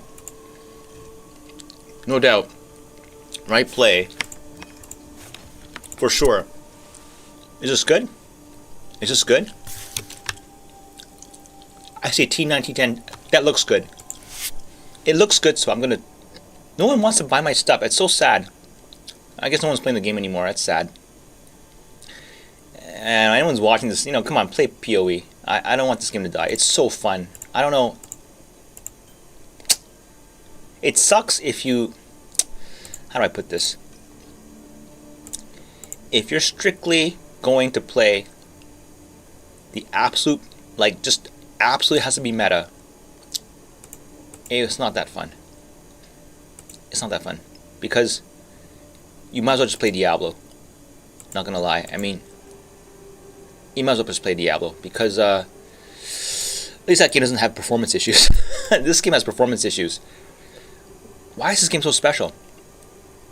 Because you can come up with interesting builds. The trading sucks in this game. I don't like the trading. Trading is a necessary evil. These are high rolls on everything. Don't like buff bots want it. They're not playing anymore, are they? 7 online. There's a buff bot right there. He doesn't want to play. Anyway. I mean, I think this game is fun. Bell Factory. Alright, see? Fun. I want to insta-gib that boss. And, I am not scared of Bell Factory. I used to be. Is this? Yeah, I know. Just go in, walk straight to the boss room, and blow stuff up along the way. Not a maze. This, low-key, if it's a boss map, Valve Factory is 1,000 times better than Hidden Grotto. Hidden Grotto, that map, is a work of art. It's genius because you could not hide the boss room more subtly the way they have done. Like, it feels like you can reach the boss really quick, right? But holy crap, have you ever tried to reach the boss quickly in that one? It's like, oh, I'm missing everything. There we go. Holy, that's a... Okay, yeah, if you can't aim your shield charges... Oh no! Insta-gibbed by this mob? What are the mods? Oh, penetrates 36 LURS. There goes my EXP. Holy crap, that mob's deadly. Okay. Take it seriously now. No wonder people hate this map. Charged up. Let's go. The trick to defense, if defense fails, just don't get hit. Kill things more aggressively. Since the LED reds are so deadly, I will die to the boss. Very invisible mobs, shotgunning mobs. Come on, come in. Welcome everybody into the room with me. You are my little private nuclear bombs. Come here. Curse ground. Oh, I missed it. Curse ground. And what? It didn't come out right. Do it again. Oh, I hit the wrong button. I hit shield charge by accident. Okay. Input error. What can I say? I get out of here. That lightning is deadly. That lightning is deadly. It's like...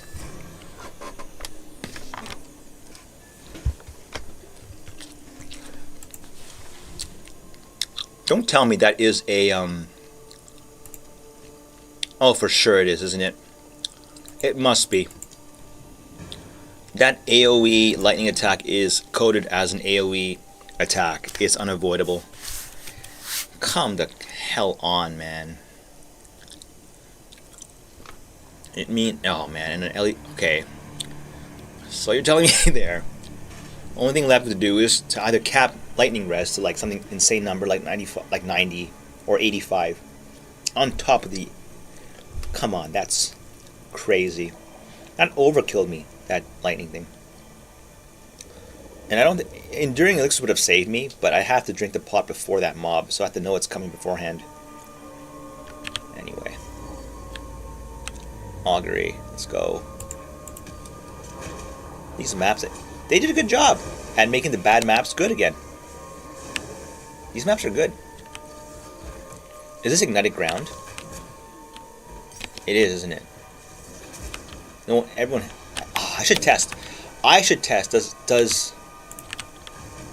Hold on. Hold up. Let's see. Let's see how good Pathfinder is here. This is a pain in the ass, though. But... Can you switch these bonuses without paying the fee? No, you can't. Okay. Okay. Okay, it means to ignite. Does this work? I'm curious. Because those things are coded as ignite as though dealing something, right? It's still an ignite, isn't it? So let's just stand in that fire. Holy crap, it works? Okay, Pathfinder's OP. Pathfinder OP. I'll take a temp chains map. Look at you just bathing in the fire. What the hell? Forever? It's called Dousing Vial. That is OP. This is Pathfinder should be henceforth known as I ignore map mods ascendancy, because it ignores temp chains, which everyone hates. It ignores ignited ground, which everyone hates. I mean, these are mods that people don't want to play, right? You have vids of big time streamers saying, "Oh shit, I just dumped my temp chains maps and they meme on it like it's. Oh no, you should run Pathfinder now. Holy crap, it is OP. What? I thought I was not taking fire damage. Oh, well, whatever. OP. I can stand in this stuff comfortably. Is there a mod that goes ignite heals you? Or like, oh god, no. Oh, chaos damage. I'm dead. Holy crap. I got no chaos res. Okay, stop chasing me. Please, stop. Oh my god. Oh my god, that's relentless. Oh, there's chaos damage everywhere. Yeah, I don't have chaos res. Still. Cannot be ignited on a ignited ground map. Equals you keep your ES while going through the map. It's comfortable. I feel very comfortable standing in here. Look at that. Pathfinder OP. Who are you looking at? Get out of my face. Look at all the detail they put in these monsters. They tried hard, man. The Terracotta Fanatic. And no one even knows what they look like because we are killing them from off screen, including myself. Someone actually took the time to ooh, this is where shield charge is not cutting it anymore, huh? It's not cutting it anymore. Can Pathfinder survive this augury map? All it needed was temp chains to make it even better. Now, in the future, you know, they might let you respec that ascendancy node, the one with options, for no cost. It could be no cost right now, actually. I'm not even sure. I don't know if they ever stated it, but like, you know. Oh, I'm dead. I'm not dead. Look at that. Clutch. 2 FPS on my computer. That was to me, that was a like, you're gonna die scenario. You're cornered. Computer's lagging. Not responsive controls, because 2 FPS, of course, right? Your input's like severely lagged. And I get off scot-free. Pretty cool build. And the highlight, here. I will not push the wrong button this time. Oh, let's clear the way. Okay, some mobs, come on. Stack them mobs. I know where you're coming from here. Curse the ground. And, wrong button again. Wrong button again. Wrong button again. I can't move.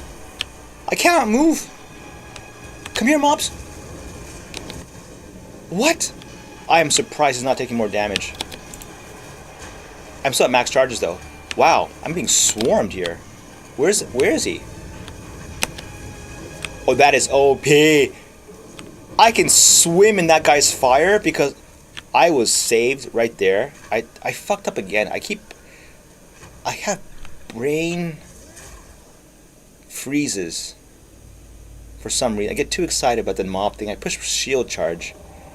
Although I'm surprised it didn't do as much damage, huh? Like, what happened? I took these nodes and then stuff doesn't work anymore. What did I dump for that? I dumped the increased block chance, the block nodes. Now that is weird.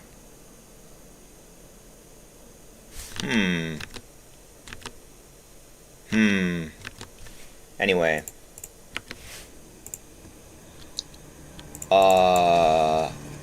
Is POB lying to me, or is the block thing bugged, or I don't know. I don't think so. I feel like this is doing a lot of damage. Did too much damage. Anyway. Auto pick up splinters, please.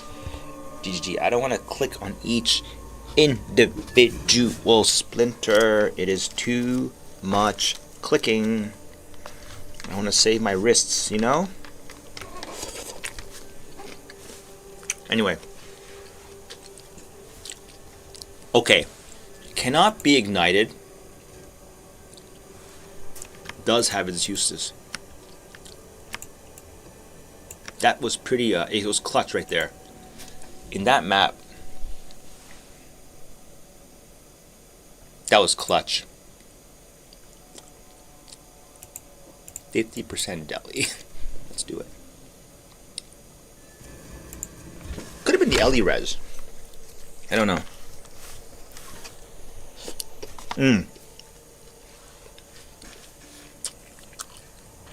Probably Ellie res, I think. Because so much of my damage is coming from the one. Like half of it's like Ellie. And if that's cut by like half, then, well, it's Chaos, Ellie, and all that. I'm surprised. It could be I didn't wait for Withered, because that boss is dangerous. He slams, he jumps, he's one of the most annoying bosses. Because he actually dodges what you do. And that's just supremely annoying. So yeah, this build does Delirium. This is max Delirium, by the way. I have all the points allocated. Yes, sirree. Pretty damn well.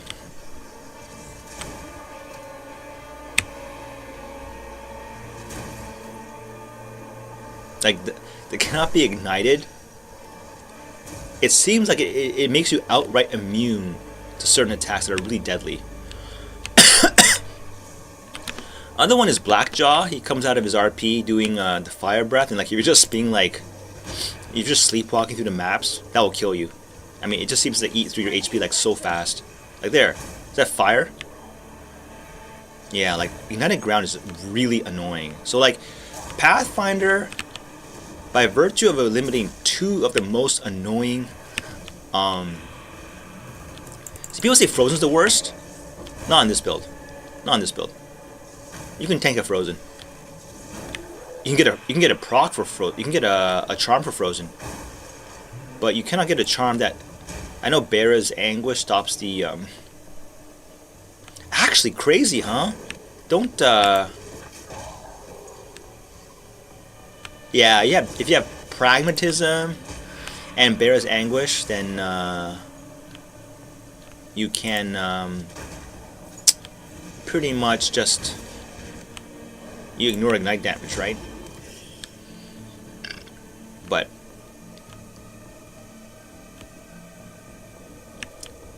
Oh, yeah, Steaming Springs. This is just like... Hidden Grotto. It's like... Never quite sure where the boss is.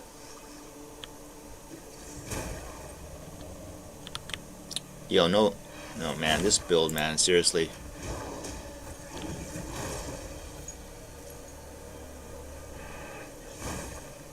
Now I'm surprised. Shield charge not killing them outright, huh? Oh well.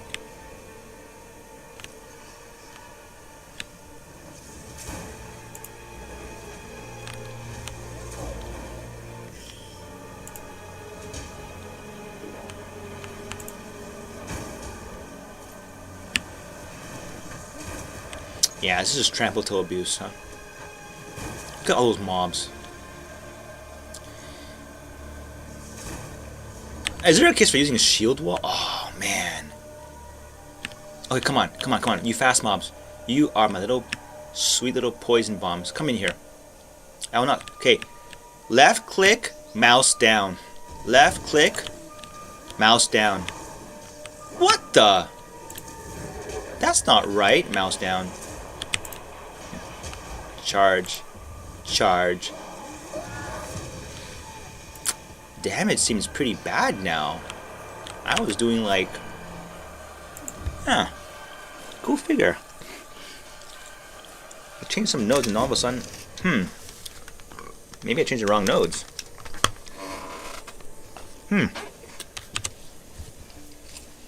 I added these nodes in.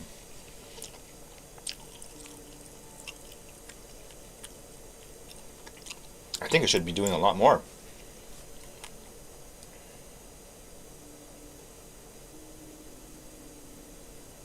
I think it should be. I removed Ray Siege, and by doing so, the shield charge damage did go down significantly. It was 12k before. If it's not doing more damage, then... Oh, also this one, I did the pen on fire. It could be a better option, huh? To keep the generic increased damage. Because this is not generic increased damage. This is just scaling the poison damage.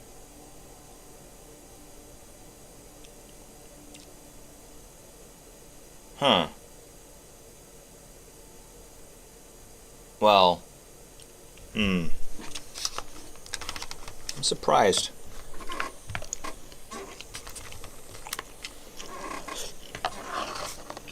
However, as it gets chilled so quick, the boss gets chilled so quick, you know, no biggie. The no instant war cry on the Totem Master build. No, seriously, it's not that bad. Warbringer's not that bad. I mean, look, he's got the block node. It blocks all hits. See, that node could have saved me, I think, in that, when I just died in the Val Factory. I think. I'm not sure. But yeah.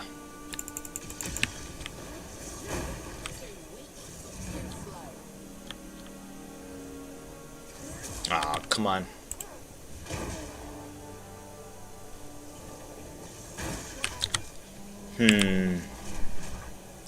I think Conk Effect, one bad thing about it, for sure, I can't prove it yet, no testing, but I think it also reduces the range of the trample search after. Can't prove it though. Meaning it's a bad choice, because you want the trample to proc to really extend out there. So yeah. But what else could you take? Envenom. Yeah, get out of there quick. Oh, Ignite Immunity sounds pretty good. It's pretty good. Okay. I'll screw it up here. You gonna follow me in? Excellent. Come on, follow me in. You're very welcome to join. Is it 2 of them? Oh yeah. Are you okay? Are you come in? It's about 1 million. Not bad. Wow. What happened there? Why was the first boom so small and the second one so big? What happened? I'm gonna review some of my clip. I'm curious.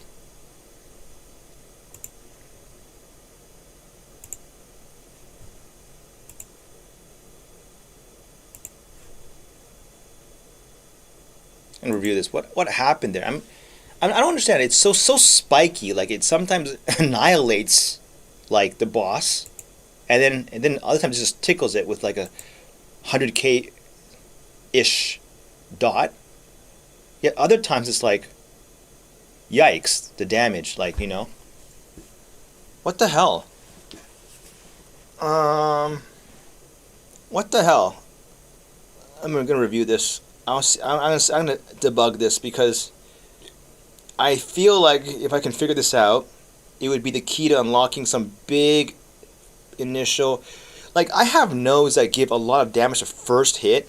It makes no sense that the second hit that I did there, the second Plaguebearer, why did that annihilate everything? Because I had the mobs. It is perhaps they spawned a bunch of mobs. I don't know. I'm reviewing it right now. Let's see. I dragged that boss in with me, right? Okay. Okay. The first pop. What? Here we go. Wait. Yeah, here we go. First pop. Okay. The first pop. Oh, I see. I probably. Oh, I see. I wasn't in range of the small mob. The small mob died from the. Is that why? I see the small mob is dead. The initial hit. This is so interesting. Oh wow. Okay, so the first guy got shocked at 31%. Oh, that's because of the. Is that because of the note I took? Wait a second. What? Did I take a note for shocked? Because it's 31%. What? Oh, this is why it's so good. Magnitude of all your ailments, not just poison. All ailments. Shock 30, 12, 12. Okay, this is a good cluster. No doubt. Okay. I'm looking at the video now. Oh, okay. The first guy has the curse. He's got some freeze, very insignificant. Got shocked to 31. Has 28 less chaos res. And then 14 withered. And then I come up. It's all gone by the time that happens. I shield charge into one of them.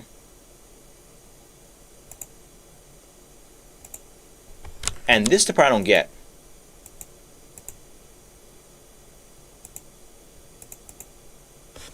Oh my god, why? The next hit, next Poison Nova, annihilates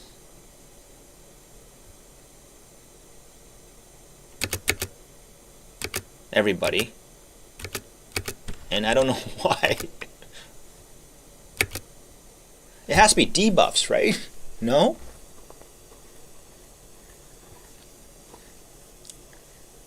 Because no one's close to dying here. What's going on? Wish there's someone who knows PoE really well can explain this to me. Because I'm frame by framing this, and there's not even a shock on anybody here. The shock has already expired. There's some freeze. There's despair at 14. One guy is maimed. They're both chilled. Well, one of them is chilled, actually, not the other one. At 8% only. Oh, one has a poison, though. Is it because the guy was already poisoned? Now, that is worth investigating. If that's the case, I'm going to test this. If that's the case, if I were to lead up with shield charge first, regardless of my my charges on the on Plaguebearer, and is there some weird interaction where, for some reason, if they're already poisoned and you smack them again with a Plague Nova, it does ridiculous damage? Well, the Augury boss. It's okay, I think.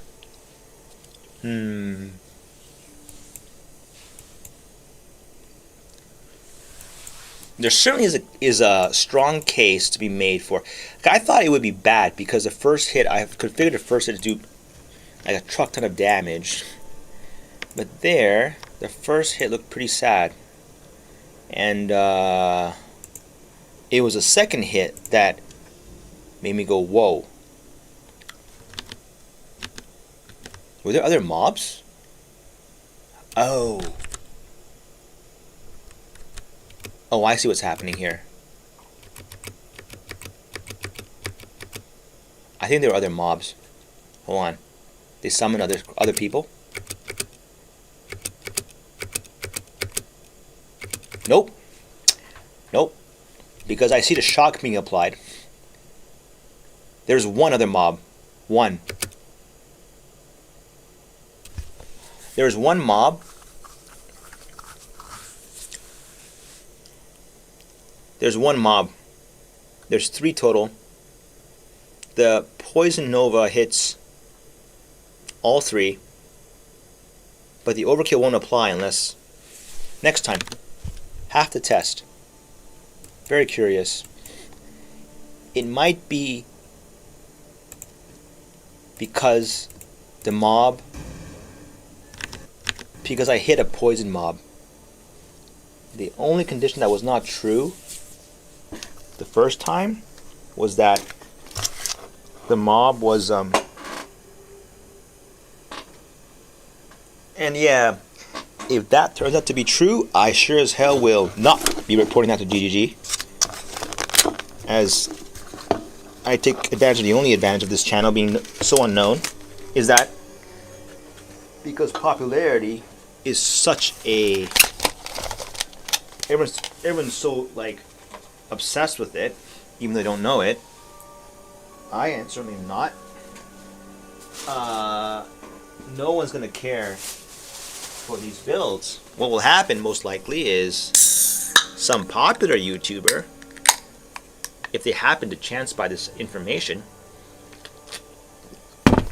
they just see money dollars. They have dollar signs in their eyes, probably not big dollars, just some dollars. more than likely that's not as good as I think it is, but I cannot explain why the damage was so high on the second hit. Should not have happened. Right now I feel like Shield Charge is not doing anything.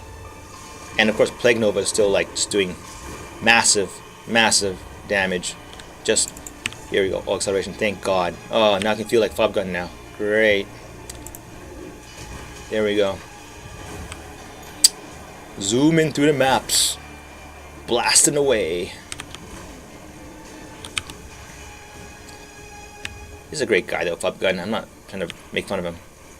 I watch the streams when he's playing Expedition 33 and other games. Don't know if that's his real nature, but at least on stream, he presents himself to be a really nice guy. Like he just wants to play games, I think. I just don't know about his blasting PoE away style, but I guess like if you're gonna be famous in the PoE world like that, and if you're not blasting like that, people will leave and go watch a channel where they are blasting. To me, the ability to blast very quick is like, you're proud about blowing your load really quick. It's like, okay, maybe. No, that's a bad analogy. I just want to say is not the only thing that matters in the game, right? I'm serious. Okay. What the hell? I'm stuck in a corner. Okay, no mobs. Well, now there's mobs. I can't do anything about this. Like, let's test here. What the hell's going on? What's this? This is insta kill, right? Okay, that was a 4 million. He got frozen? This game is like weird. He was frozen, but not poisoned? I didn't get the test. This is a Prisoner Manacles. Next map. I saw a 4 million hit where he got frozen of all things. Hilarious. This build is just being like really wacky. Incomprehensible. I don't understand the dynamics sometimes. And all the better. Makes me want to figure it out. Because I can, eventually. First hypothesis is just, does the target being already poisoned somehow... Oh, Savannah, but this one's where you want to... I want to drag them. Where's the one where there's no mobs around the boss? Now it seems like everything's like a perfect scenario. Decay. Here, I forgot the boss is here. Isn't that the yeah. What I was gonna say, right? Because when there's like a lot of mobs, and even if your first Poison Nova doesn't kill the boss outright, because you get a restock, a free charge of your Poison Nova, so you just blast one more time, and there's no way he's surviving the second one. So yeah, I don't think it's a poison thing though. Poison and then we'll see.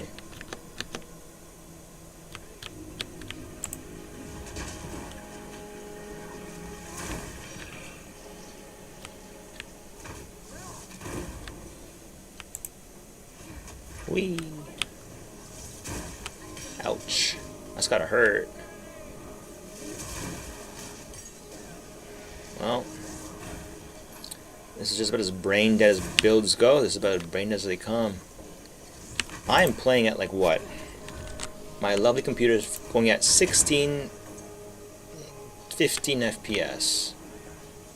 Shader's going crazy, and it's still okay. You can play this on a potato PC.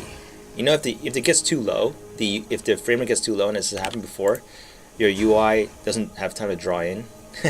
Your UI starts flashing in and out. It's kind of disturbing. Okay, here we go with the bug again. Plaguebearer reset. Done. Keep on trucking. See, why is there a big pop there? Look at that. Despair. Not gonna lie, I mean, Chaos is very much the hipster damage type, huh? Just, it's purple. Uncommon. Oh, it's the, that guy again. Fungus Behemoth. Okay, no mobs, no mobs. Fair test. The RP, we will do shield charge first. Shield charge, and then, no. Although, argument could be made to open that way. I have no idea. Let me review that.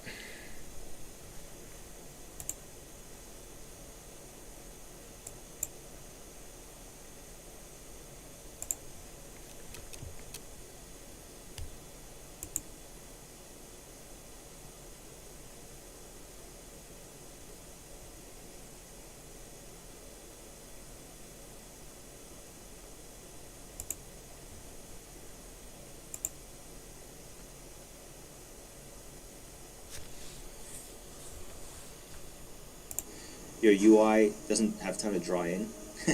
Here, that. I got damage type. Fair test. The RP, we will do shield charge first. Shield charge, and then no. Oh. Although, argument could be made to open that way. I have no idea. Let me review that.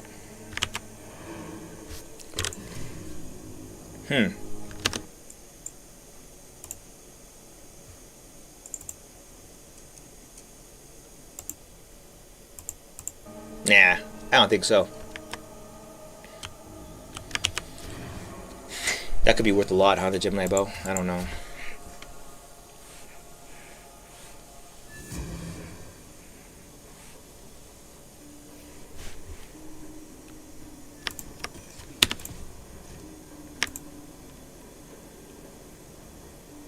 Is this good?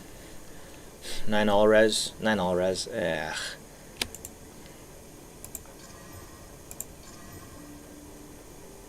.44 fire? That's a very high T1 lightning roll. Maybe a crafter will pick it up. What's this? All LE res. I hate doing this though. Mana regen. I don't need mana regen. It's a pretty high roll, so if someone wants this, I don't know. Nobody wants my goods. Sad. Well, I don't craft anything. I'm not gonna cry over it, but still sad. Alright, augury. That's a lot of damage. I got halfway. Oh, wow. Well, experience flies when you're having fun. And yeah, you level up before you know it. You don't think about it. Because you don't die very often and you kill a lot of mobs, so means your build's checking out.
Oof, okay,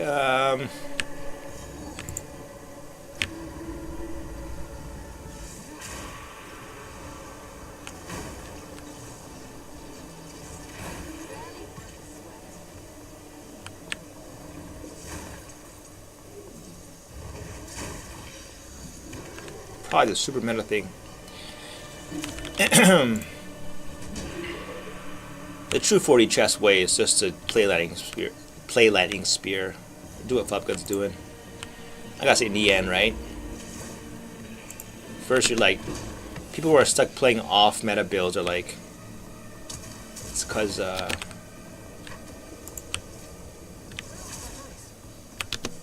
they want to be freed from the burden of pursuing power. But okay, what's this time? This time just straight up damage test. Just get up close. Get up close and not that great. It's still pretty good though. Now, mob's following and what the? Oh yeah. Charge and boom. That's 2 bosses in one blow. Yeah, I don't know what to say there. First shot will not kill, but second shot is deadly, and if there's other mobs in the room, it is fatal. Oh my god, a quarterstaff at... Is this good? I know a good flicker staff will be quite expensive. Maybe. Or maybe no one's playing this game anymore. But anyway. If only there's another good, worthwhile game to play, and no Rest for the Wicked doesn't count. It's not a good game. It's just pretty. It's a nice coat of slick paint over a generically, wow, 75 chaos. How the hell did they get so much currency? Wow, 19? They're just cheesing people here. Okay, so what's the trick here?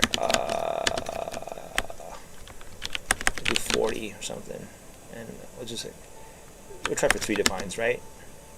Have enough of that. 57. There we go. So they want to play this little market trick. 19. Okay, so yeah. So you'll never get 19, so you get 58. Or you get better. You do 4 divines for 19 times 4. No, you want... oh, no, I don't have enough of that. Do I? I have 77? Yeah, no, 76 is the exact number, right? Yeah, 3 divines. 3 is fine. I will take the 3 divines. Good enough. You can make some on the margins.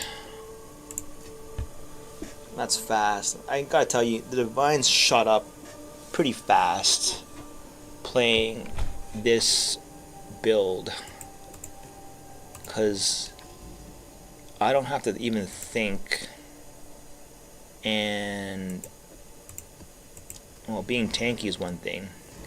You can mostly ignore damage mods because, I mean, 1 hit goes through, probably won't kill you. It might. Maybe worth getting some ameliorations, huh? I think what happens with the first death you have in a map, it doesn't take off that much experience, but if you keep dying again and again, that's when it goes to 0. I think there is a case to be made, like if you run into the wrong map or just couldn't see the damage coming in, after you die once, just give up. You know, if you're not sure on maps especially, it's like, there's no point. Anyway,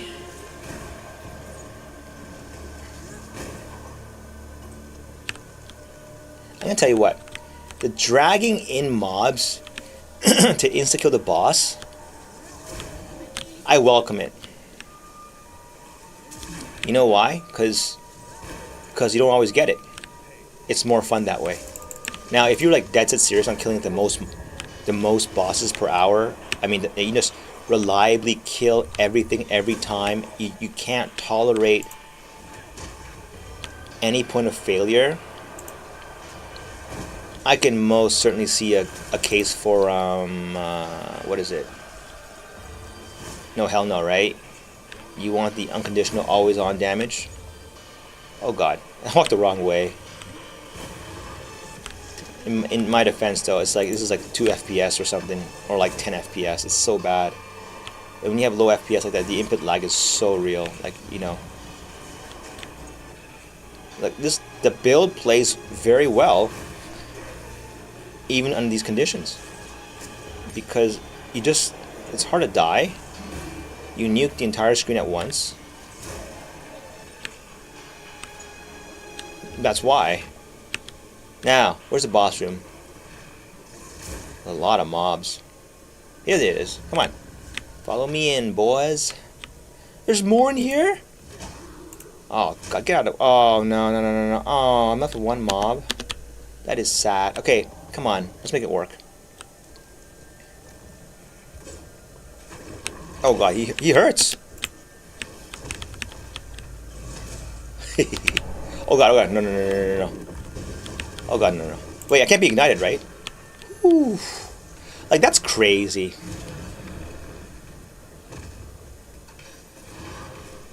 He got stunned real fast there. I forgot to pick up the good staff. Whoops. Well, that was pretty fast.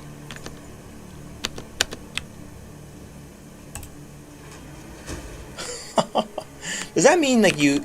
Wow, immune to ignite means a lot of boss abilities don't even touch you, like that guy's fire breath, I believe, is a dot. It means you just can stand right inside of it and just do nothing. Yeah. Okay, if that's the situation, then immune to ignite is the best pick.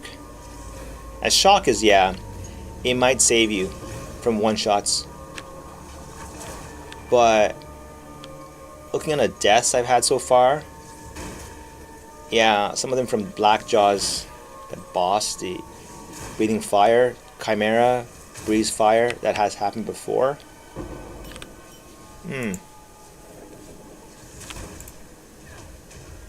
Well,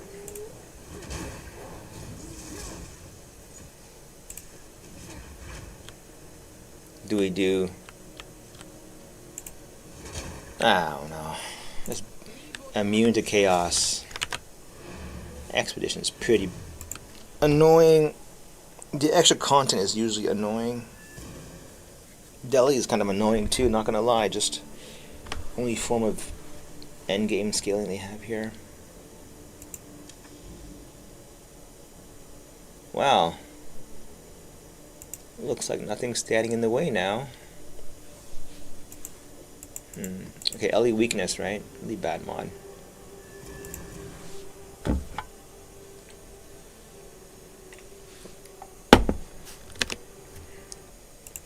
I'm gonna stop soon. That's a lot. Too much playing.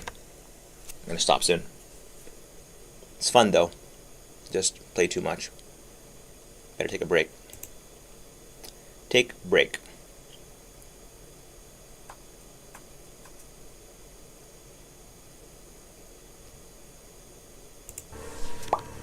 Okay.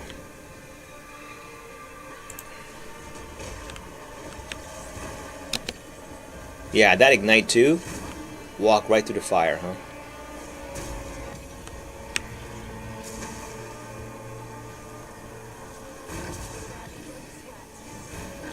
Ignite is pretty strong, huh? Like, if you ran this build on a Infernalist, where all your damage contributes to ignite chance, oh my god, that's gotta hurt. So you have poison ticking away. You have, oof. And then you have that Infernal Flame where you have 50. Is it 50 as extra fire? Yikes! That is a very high damage ascendancy. I might consider trying that actually. Just because so much of the damage is coming from the bottom side of the tree. Any build that uses the bottom side is like, it's a lot of wasted points. I've seen them before, those builds. Half of the points are like attribute points. Yeah, it's hard to justify. Even if you get that bonus, it's like, okay. But I can imagine it, like, you would see a gigantic ignite ticking away. You might even consider I don't even know if you'd play Plaguebearer at that point, but if you did,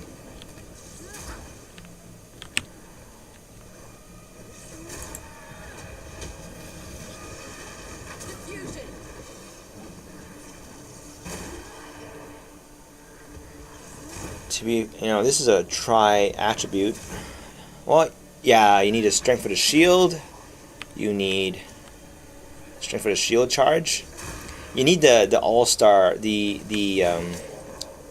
attribute cluster on the bottom, very bottom of the tree, because its source is so. Like, yeah, okay, no mobs. Fair fight here. Let's go. Let's try the other way. We try shield bash first, and then we try a ranged shield bash. If I can survive this. Didn't do anything. I didn't do anything either. I'm in trouble. What is this? Alright. It goes around too, right? Don't get fooled by that. Spin around and then smack. Okay, I'm not doing any damage this time. I have to read the mods. Can I just stand this? I can stand in that. Holy crap. This Pathfinder is very... doesn't say tanky. Not that tanky. Well, I mean, the mistake there is, for sure, for a boss like this, you should not, absolutely not stand away from them. There's a lot of rewards for like being right up front and close. You know what other thing I'm gonna say is, I think damage is snapshotted. Like when you shield charge. Oh no.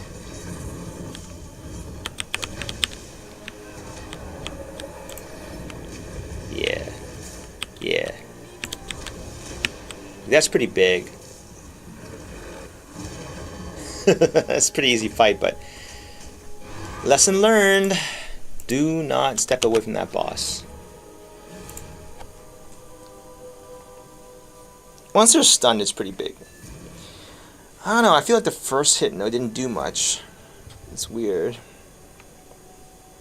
And that damage is not as good as it is though. It was before I was doing 500k. The math should add up, and after I was doing about 500k on the first hit. It's just there could be a case for getting more poison count here, because in a battle like that, yeah, I think 3 seconds, right? So you smack, shield charge, smack, shield. Okay, 1, 2. You want to have 4 poisons, I think. 4. But the Pathfinder node that's adding 1 poison is like not worth it. It's too far away. You get the gem. You have 3 on a tree, right? And a gem, right? No, 2 on a tree, right? 2 on a tree. Oh, right. There's also these gloves that give you that same effect. Now, for upgrades, let's see if they have Plague Finger with a good Plague Finger. And do they have the melee damage enchant? Yeah, they do. Yikes. Oh my god, there's even a vanity. Wow. No kidding. No kidding. Wait, is that even a melee skill? Shield charge? It is, right? Hell yeah. 10 chaos? Whoops, has converted all to divines. Let's see. I'm gonna snag that one, because for the build, you know. Oh, 10 chaos? Easy money. This is where you don't want to be a big streamer, because what happens now? They's gonna snipe you. You have to be careful about everything. But of course that's fair for all the benefits you get of being a big streamer.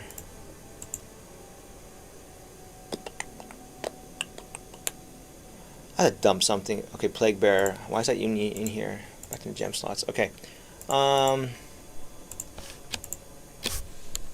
Will he respond? Yes or no?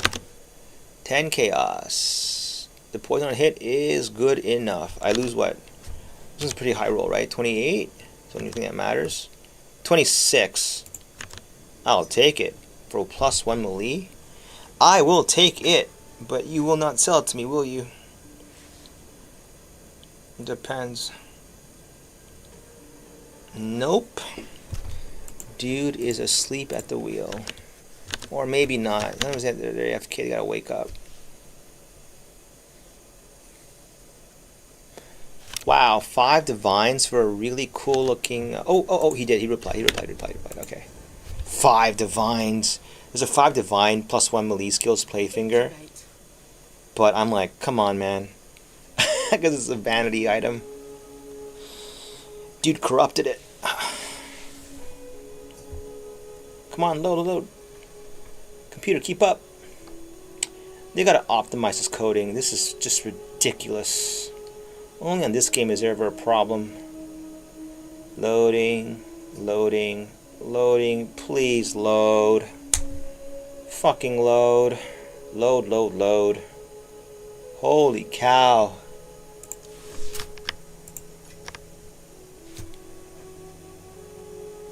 Yeah. I got no socket. I'll take it. Thank you. What was that giving me? Lightning res. Oh boy.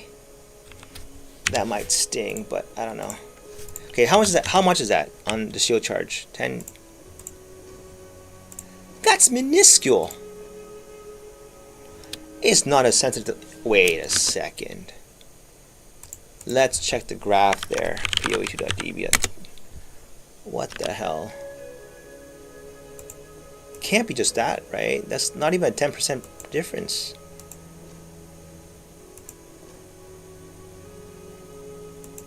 It's not even 10%. Got scammed there. Oh no. Shield charge. Let's see.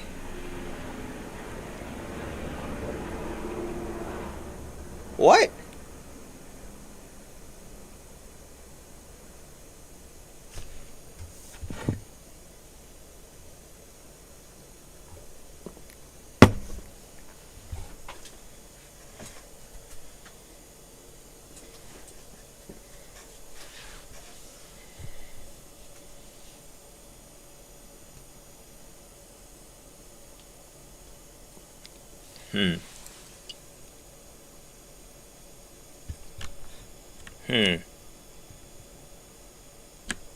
Strange.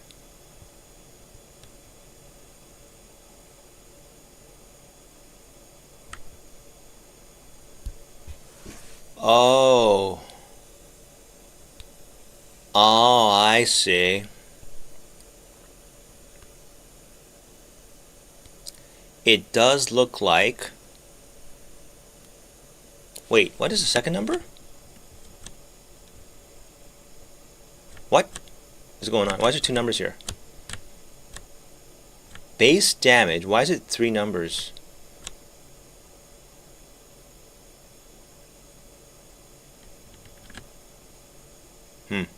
Wait. Let's see.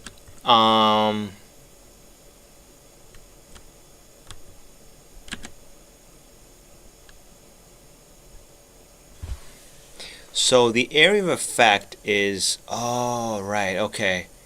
Someone was saying that the collision damage is never counted. And it's just the area of effect. So...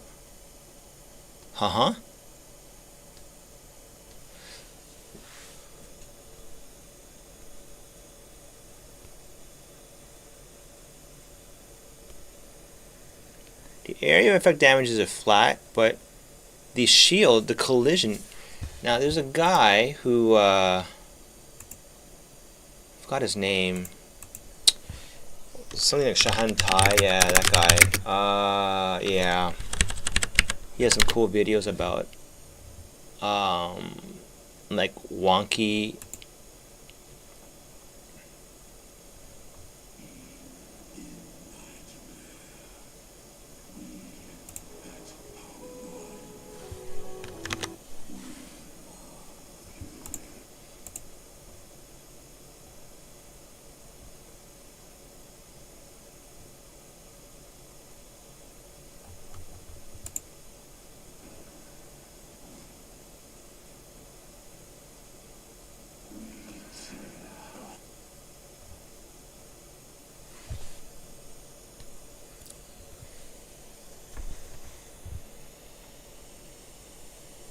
It's just area of effect. Collision doesn't... The collision doesn't go on boss? Really? So that's shitty.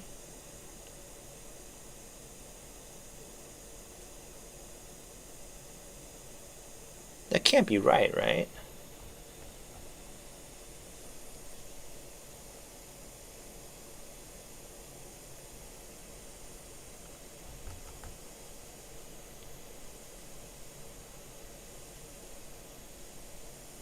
Something's off here.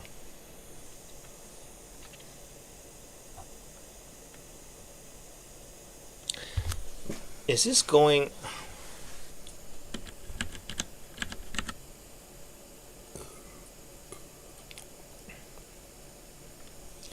So it looks like it's just scaling directly off of the shield. If that's the case, then that means the gem level doesn't even scale the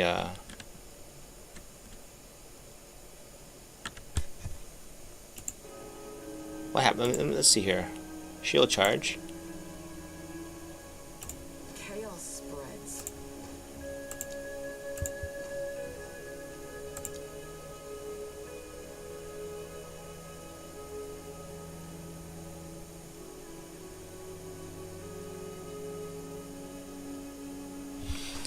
That's sad if it's not including the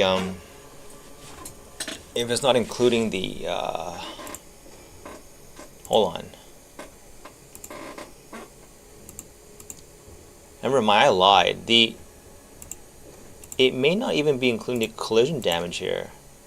The thing that scales really hard with level here, as far as I can tell, and most certainly it's more than just a 10% difference, is the collision damage. But apparently it's not even scaling that. I'm a little confused, honestly. Like, I want to try it with this and see if it is any significant difference. And do we have to get a shield charge gem? 20? I don't know. Nebulock. So there's a tech with Nebulock and a big shield, and you just... But yeah.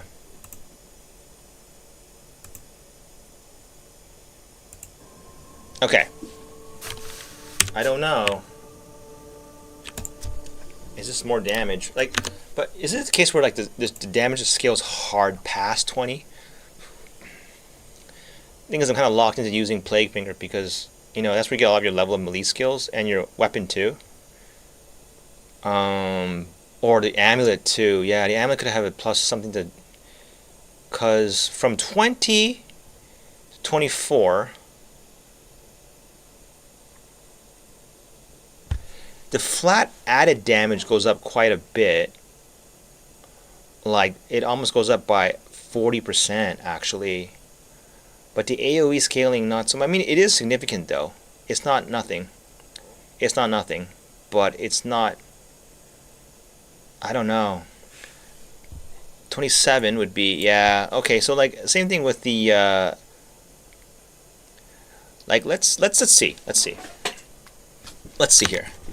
Because there's definitely a case that if you got the levels high enough, it would start doing the same amount of like crazy ass damage as yeah. So this is +1. So we're testing with one more level. We better have 2. It'd be more significant there, but I don't have a 20 gem yet, and I don't want to pay more for that. Well, I could sell the spirit gems, but anyway, let us see. Does this equalize the damage done by the shield charge? For sure, man. Make this... Okay, I better have Internal Cry qualityed up because that's what makes it hit really hard. I'm pretty sure it's 2020. Inferno Cry. I should level that gem up for sure. What's shield charge doing? What's Inferno Cry? Holy crap! This whole time I was sitting on untapped, unrealized damage because I was just too lazy to upgrade that gem. 19 skill gem. Mace. No. Wait. What does shield wall do again? Slams or roar cries will instantly destroy them. That could be useful in some way. But Infernal Cry.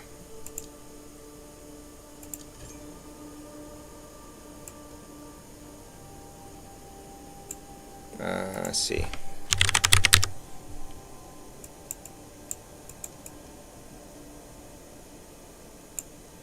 Yep. Yep, okay. Game's being really weird. When you have the attribute requirements thing and all that, it just doesn't really cooperate with the yeah. Anyways, Jesus, I was missing out on damage like a lot. Yep. Okay, definitely put this on. Is there another support? Is there like a faster war cry support? We'll see. I think this one just basically is just a dumbass, no-brainer. Enraged war cries. Yeah. Tireless. No. Ingenuity. Maybe. Rage? Yeah, why not? Oh. Dazing Cry for sure. And why not put a whatever? It does not matter anymore.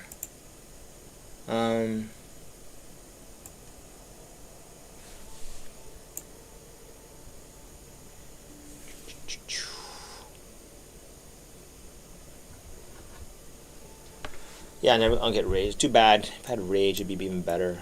People run that complicated setup with Orb of Storms. Oh, man, no. Hell no. Batter Shout? What?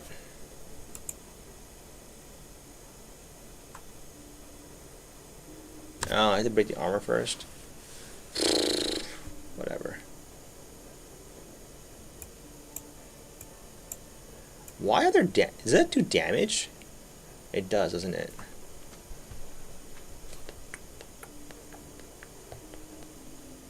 Yep.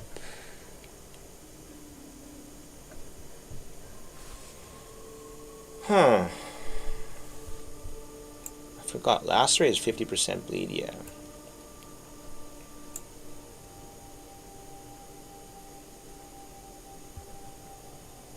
Yeah, another thing I can do, granting rage, nah, no, good enough, I say, good enough. So now, lightning damage will kill us a little bit faster. I lost the, slot. I didn't look at the item carefully enough. Can't tell, maybe. I know war cards are taking a lot of my mana. Holy crap. I better life tap that, huh? It's a bit too much mana for my liking.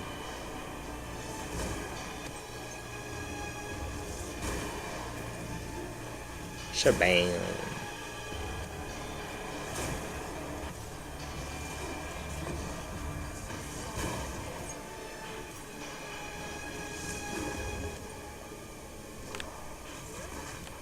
Whoops.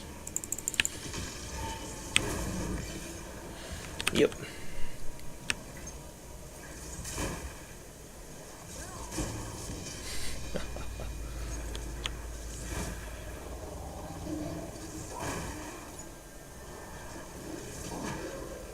Okie dokie. Straight to the boss room, my friends. Let's go. So glad you could join us. One only. Let's see what shield charge can do. Oh, bam. Oh, I don't mana. Here, take that and this.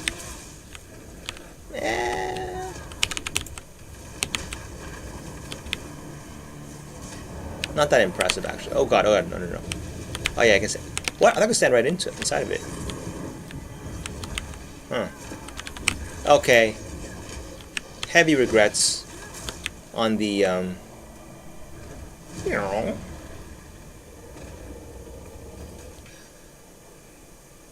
it wasn't nearly as good as I thought it would be. Chaos spreads.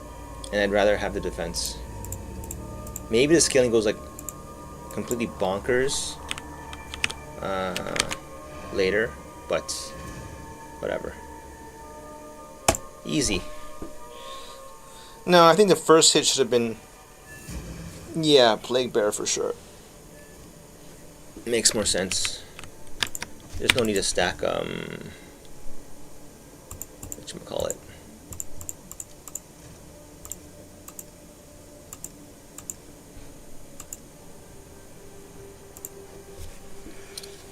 Anyway, take a break for now.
Okay.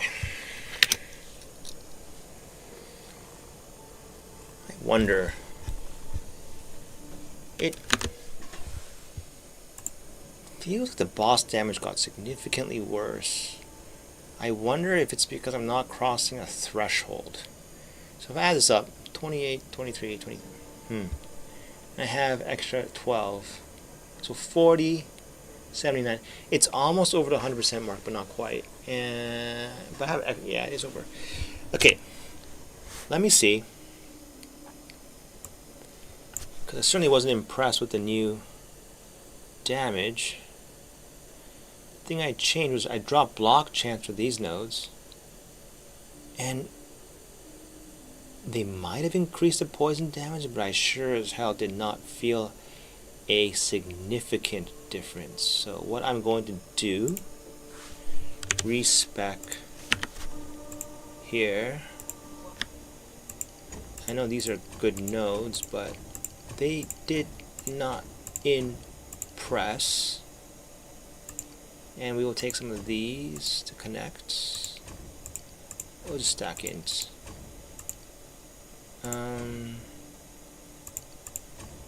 And we refund these. Okay. Need some strength for shield charge. Yep. Okay, good.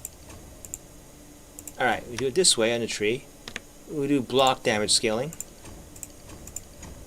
And 4 left over. Can we... Oh, man. We can almost reach block glancing blows.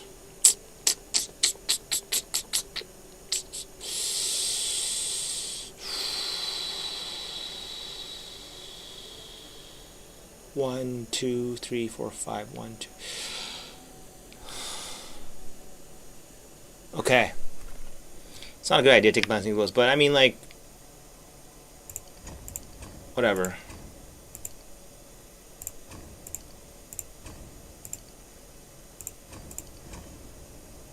The reason why I take this is because it turns your chance to block nodes into giga damage, 75% damage, right? And another 75. It's insane. But you are sacrificing a lot of tank for that. But just from doing that, shield charge from that setup has gone to a whopping 40% more damage. And because those 75% damages are basically, let's see if there is a difference between doing it this way and not. And it's the fun part about this game. You can test and experiment. Okay, Valve Factory, beautiful, wonderful map, because you just be, and then it's a tank test. Am I gonna be getting muked because I lose, like, I take 50% of damage? I think I will. Like, if the mobs are wailing on me, which happens a lot, I think I'll get obliterated out of existence if there's damage mods. But we'll see. We'll see. Is that better? Okay, that's a lot of damage I'm taking already, huh? And I think your ES will never recharge because you get hit all the time. But it's okay. We'll see. We'll see. And if not... Okay. Okay. So now we've confirmed one thing. It's not worth it. I think I was obliterated there because my block disappeared. So we will not take these nodes. Wait. Whoops. Yep. Okay. I can't. Oh, here. What? No. What? I don't have enough gold. Oh, I'm not talking to Doriani here. Okay, this one, right? Okay. Now I got 6 points from here. 1. Oh! And I removed, oh. Yeah, okay. Here.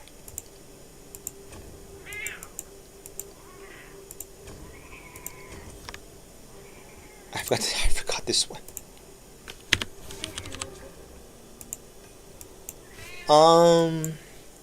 Are there any other 3 points? 1, 2. Not worth it. Poison hit, not worth it. Poison duration, meh. Yeah, these ones for sure. Movement speed at a premium here. Okay. So just redoing the tree again. We have Lay Siege. And we brought back the tank. So it looks like glancing blows sucks. It's bad. I mean, I could definitely feel the tank difference, and it wasn't like I was obliterating the entire screen with, like, look at this. The difference between tank is incredible. Like, it's bad in this game because you don't have a visual representation of, like, getting hit. It's just like you walk through. There's a mess on the screen. And you die or you don't die. Like, it's just, like, look at that. It's crazy. The incoming damage is heavily mitigated from evasion. Oh, don't hit me. Don't hit me. Okay. Now, I did kill this boss in one shot before. It should happen again. I just do this, and it doesn't work anymore. That's sad. That works. This works.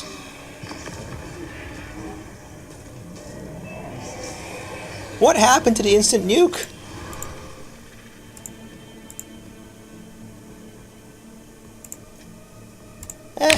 Okay. Sad.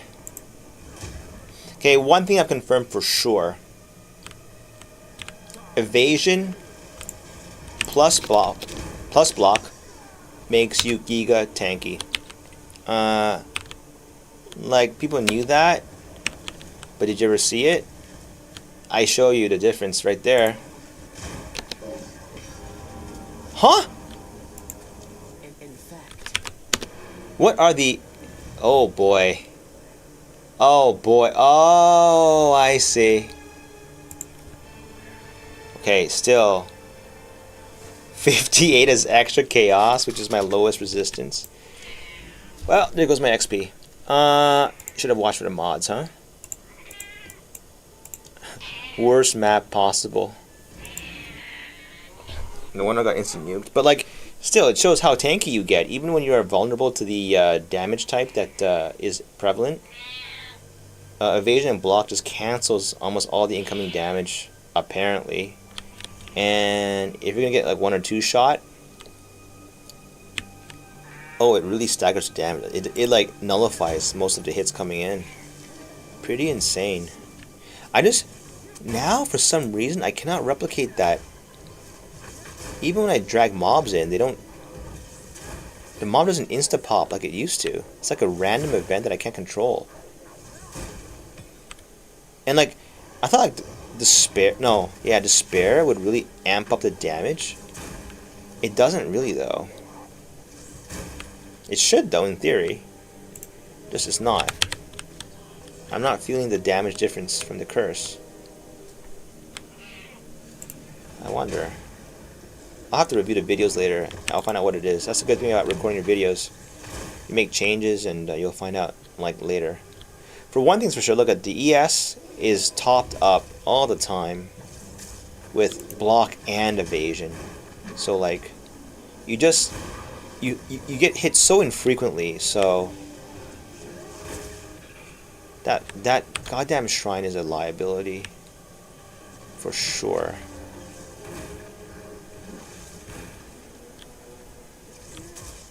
Before I was just full monkey brain, huh? I didn't min-max, I just went right in, popped the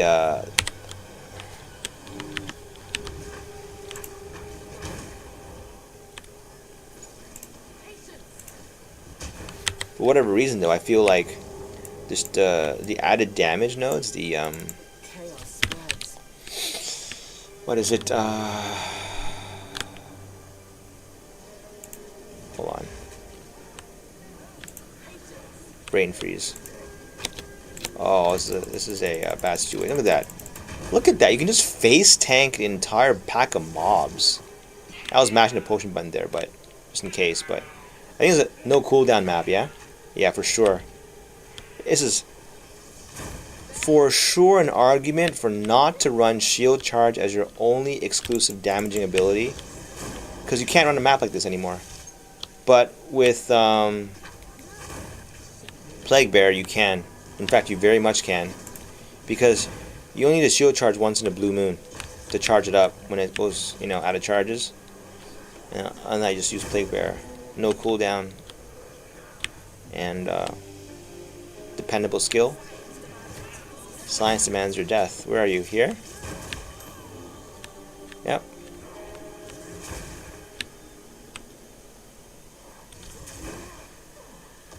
Yeah, GGG really underdelivered on the Rogue Exiles.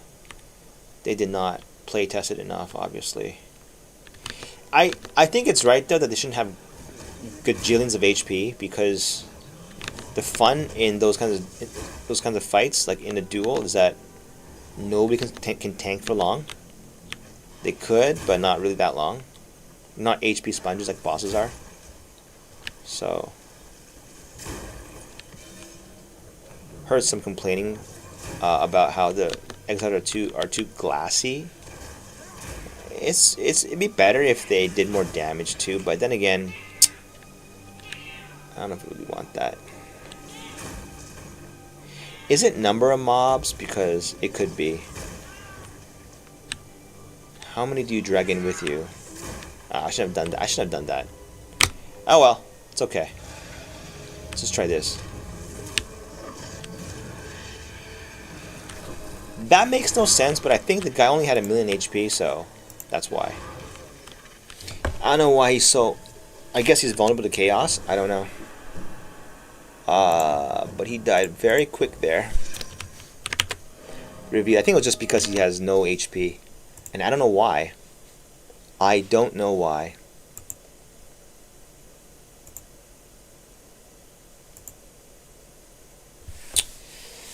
Let's see. Review. This is so fun. I mean, you can review what happened, and so then you can make informed decisions on what to change next. But so far, it looks like the shield nodes that provide generic increased damage are way better than things that scale poison damage. So like, instead of let's see here, yeah, he only had 1,000,000 HP. Is it because he's hard to hit? I'm gonna assume it's because he's hard to hit. That's why. He's got a crap ton of lightning res. He got shocked. The shock is a really good one, but I mean, even the nodes that increased shock effect, it was like, okay. Yeah, 25 chill. 25 chill. So there is a case, I think, for doing Stormweaver here. Look, I'm just thinking out loud here, just ideas for builds. 25 chill seems to be the max. I think that's got to be the max, right? Because that was insane, like one big hit damage. I think Stormweaver doubles it, right? It's just the chill duration is shorter. So that's 50 chill. Now I think you can get up to 30 chill. 35 chill? Doubled for Stormweaver, right? Oh wait, no. Stormweaver, it's not, you don't get double chill, right? You get, oh wait. Let me check. What does a node read? I'm curious. Let me see here. Stormweaver. Stormbeaver. Once so beloved and popular, now sent to the trash can. The freeze node says 2 of your chills. What? Up to a max of 35? 70? So 25 default max. The essentially gives you 35 max. 2 of your chills is 70 chill. Like 70 chill is basically they don't move. Am I right? A 70% slow is essentially they're not moving. Because I know a 30 slow, you feel like molasses. A 70 slow would be like, are you even moving? Kind of a slow. I don't see how it wouldn't be that way. And then at that point, you might even consider Heat Shiver, which is giving you the extra as fire for the chill amount. It's so complex. But what that means is with Stormweaver, with heavy snows, and then you got the node that gives you all damage contributes to chill. Correct? Yeah, it is. So it would be very simple with hard-hitting skills to inflict a 70 chill. The downside is just that your chills don't contribute as much. Like your hits don't contribute as much. But that's completely overwritten by the next ascendancy, which is basically all damage from hits contributes. Yeah. So the way I see it is simple.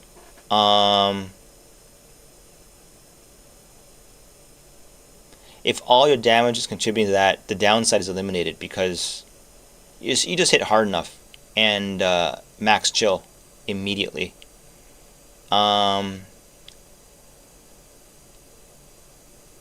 Yeah.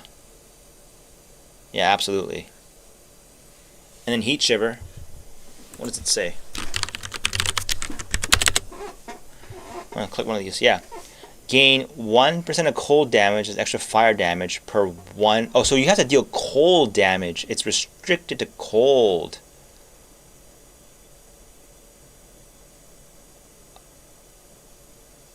It's a cool looking item, you know? It's a dex item. It's a dex item, but, you know, the Stormweaver is on the... I mean, mages are on the same... pretty close to the dex side anyway. And chill is not a very hard ailment to inflict. I think it's pretty, like, it's more, not less binary like shock. Like shock is a very... the more I think about it, the more brilliant the design is of these elements. Like lightning is like 1 to 100 range, right? It's like a very binary yes or no type damage. And shock is the same thing. You either shock or you don't. So, but cold is reliable. It's like small damage range and high crit. And the chill thing is like, if you deal a small hit, you deal a small chill. You do a big hit, you do a big chill. There's no like in betweens. It scales very nicely. You know what I mean? So,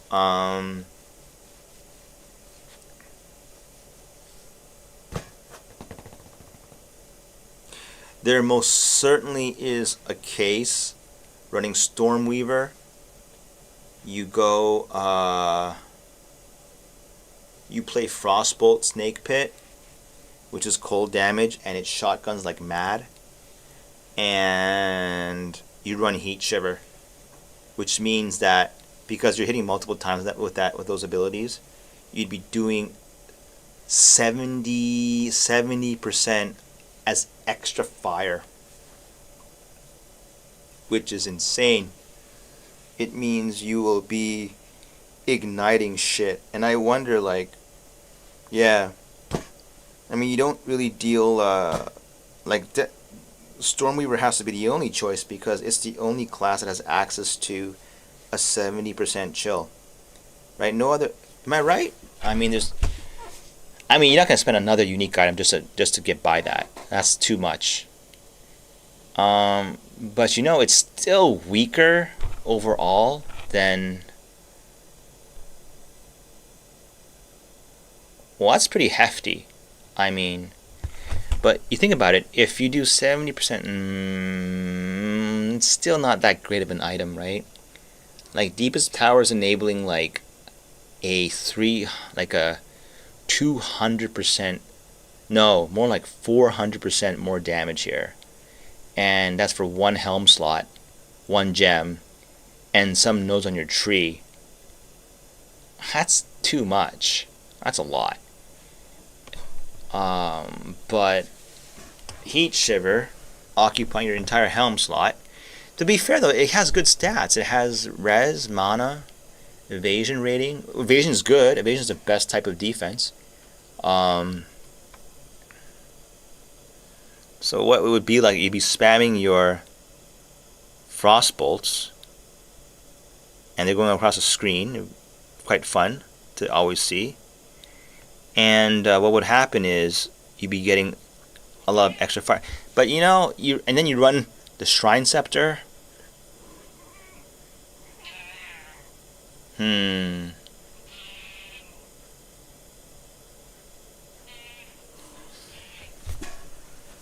you ran Archmage. If you ran Archmage with that, with a 2k, 2k is actually pretty tough to get, you know. Like 2k mana is basically, you have to invest a little bit into it. Although not too difficult. If you ran Archmage at 1k mana, that's 30% extra lightning. So you would have a 75% chill. So it's very much a CC type of you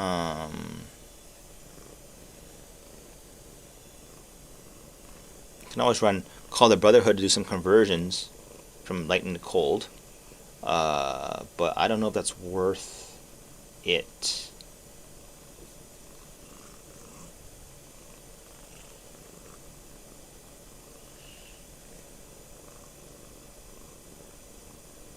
Yeah.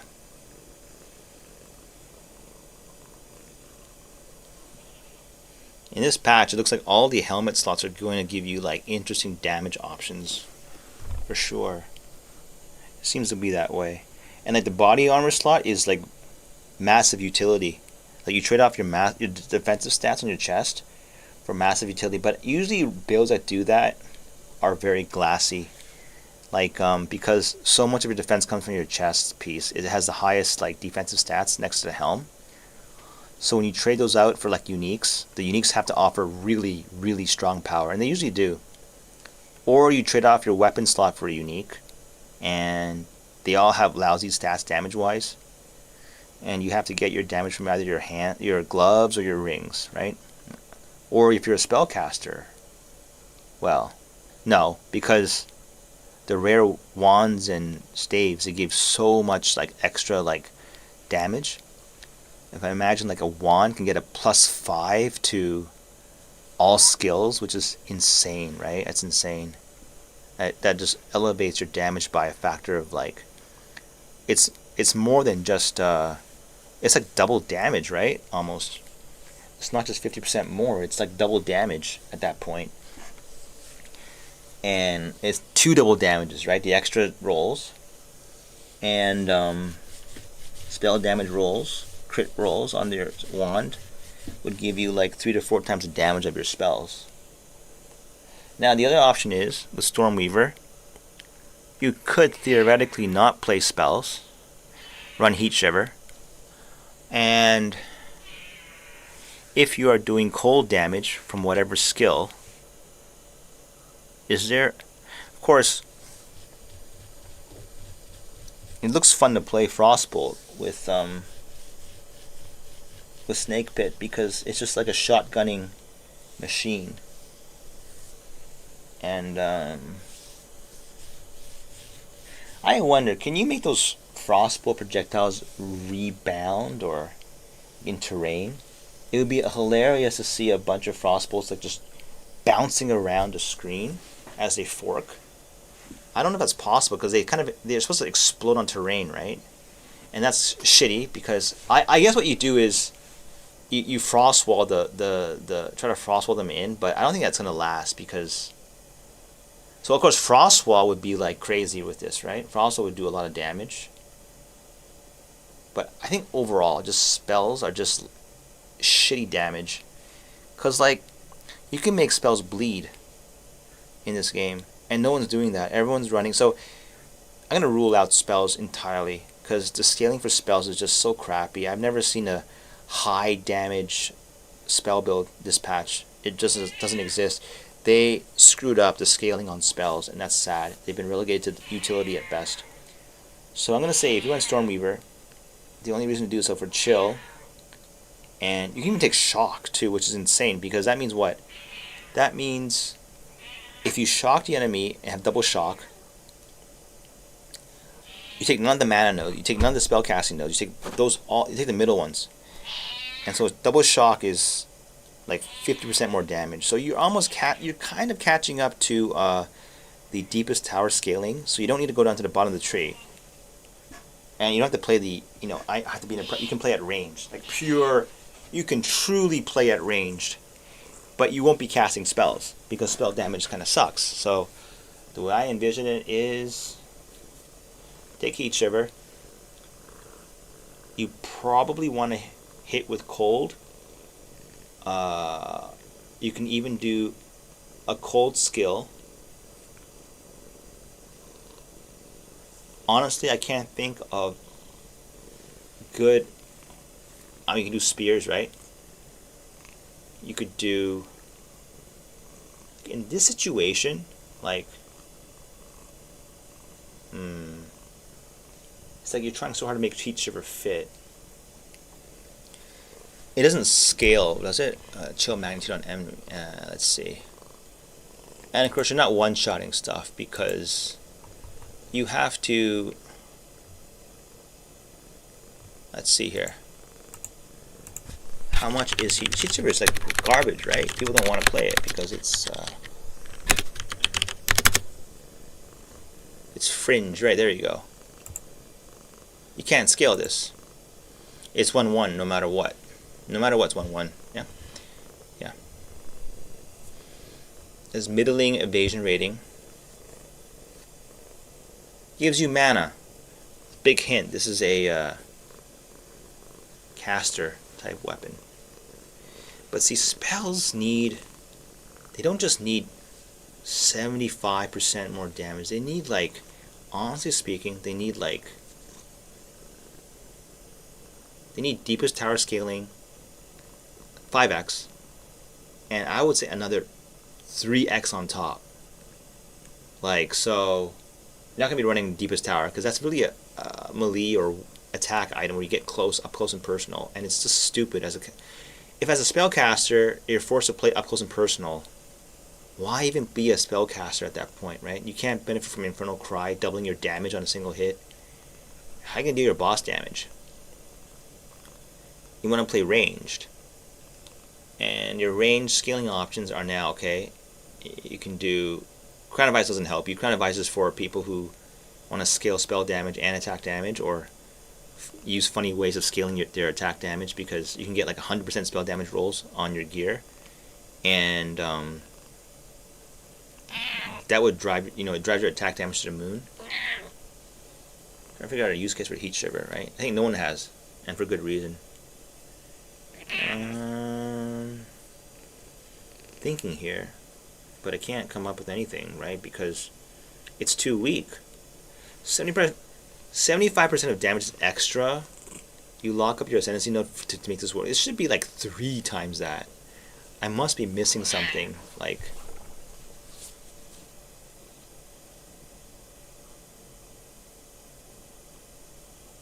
running Trinity support? What's the benefit of dealing both cold and fire? If it was lightning, it'd be better, right? It would be like,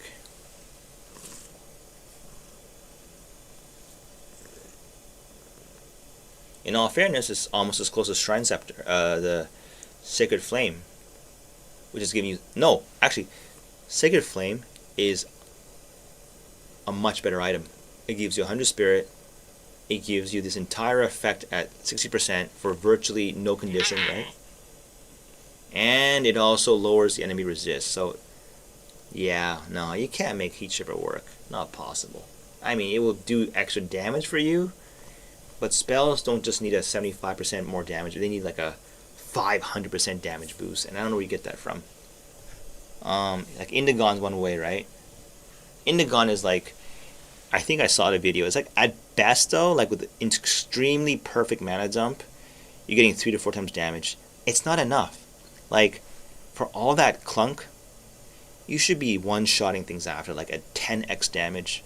If you spent like 3,000 mana, it should be like 100% more damage. Some insane shit like that. I mean, right now it's just so undertuned. I don't understand Indigon. It's such a clunky item.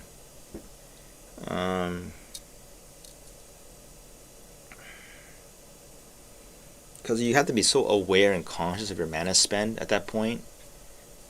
Like, you have to be able to like play that kind of build without thinking. Otherwise, it's going to be a deterrent. Like, you're going to have a bad time. It's too bad because the item looks so cool. Like, the design of it's so interesting. And too bad that it won't really work. And you know what? Even PoE 1 in Freesia League, when they introduced one Ascendancy, that was perfect for Indigon, because 1 mana left was, he created the build, right? Or a working version of it.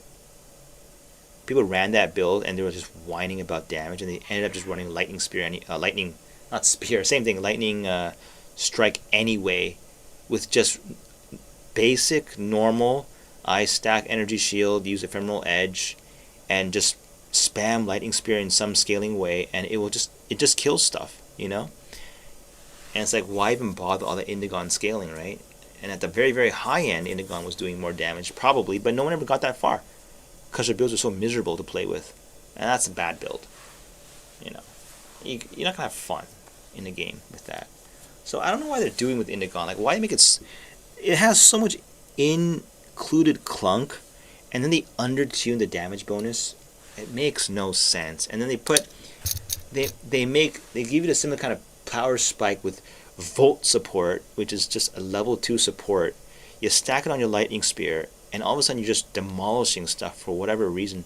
It's not right, because the power is not deserved. You shouldn't be able to do that just because you stack 2 gems together. It's a bit too easy there. And it invalidates all the other challenges that they put in the game for build making. So no wonder why people are upset with that. And I kind of agree. Like it made the game really boring. And it'd be more fun in the game if there was like still a struggle to get damage in your build. Not make it like it's just a 2 gem. Not just 2 gems, of course, but like, yeah, once you stack some of the gems together, Lightning Spear becomes the only clear skill worth playing. Like, very hard to compete. You start scaling movement speed instead, and now you're just wiping the map clean. Now you have to just figure out your single target damage from some other skill, but still, point stands. I like Heat Shiver. I'm trying to make it work in my head. It'll never have the numbers it needs, right? Now, let's see. You do a Lightning Spear build. You convert lightning to cold. You put Heat Shiver on. You run Stormweaver Ascendancy. So now, I guess the plus is that I guess we shouldn't overlook the fact that you're not going to be doing crazy ass damage, but when the boss is chilled by 75% or 70%, I think they're moving like molasses at the time. Like, they're really going to be slow. And when they are that slow, I don't see how you can't beat the boss when they're like slowed by 70%. Is there some kind of diminishing returns on the slow for pinnacles? I don't know. It probably is. And I don't think they don't stack, I think, chill immunity, right? As you chill them more and more, they get, I believe that's for the hard CCs, like freeze and stun, although I'll have to look that up. But what other things can you do with chill? So like if Stormbringer can chill really hard, and you have an item that scales that to 75% more damage, and give me resist too. What else could you do with this, right? This is the fun part. Let's see.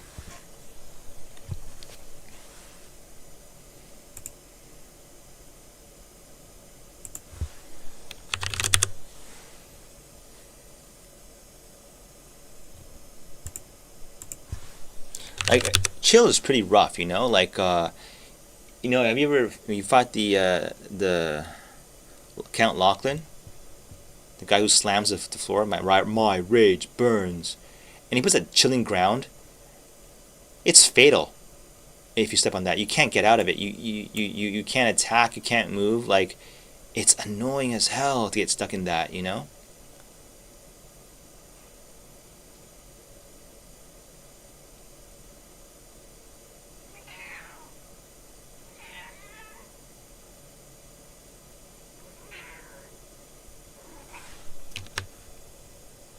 What the hell?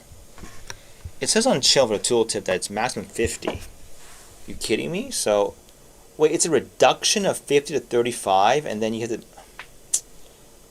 why even bother? So then Stormweaver's just giving you an extra 25% chill magnitude? That's pretty lame. And okay, chill does not always get inflicted. Okay, you need to meet the okay. And only 2 seconds. Right. Only 2 seconds. But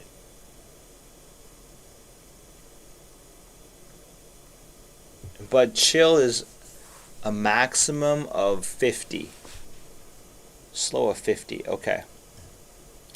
So Stormer go 35, 35. Okay, that's pretty blah.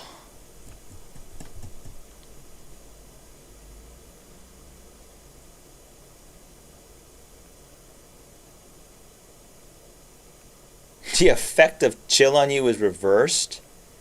Oh boy. How do you self-chill in this game? Can you self-chill?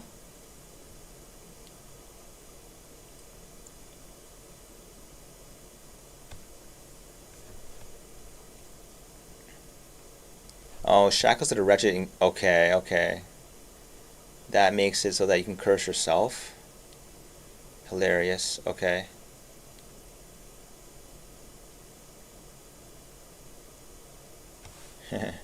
Oh, I thought the easiest trick to find out builds is you just go to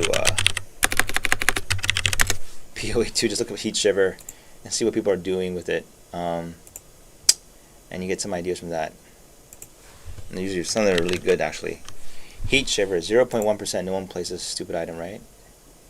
And you have infused weapon. I never understood this thing from Red Flare Conduit. So there's power charges with rapid shot on a crossbow. No, more like Tangle Tongue is their main thing. They often end up doing the second thing. Let's see. Oh, I see. They're infusing their weapon with with cold. I see, because they're consuming power charges. They get cold infusion on their weapon, and that gets multiplied into Heat Shiver. Okay.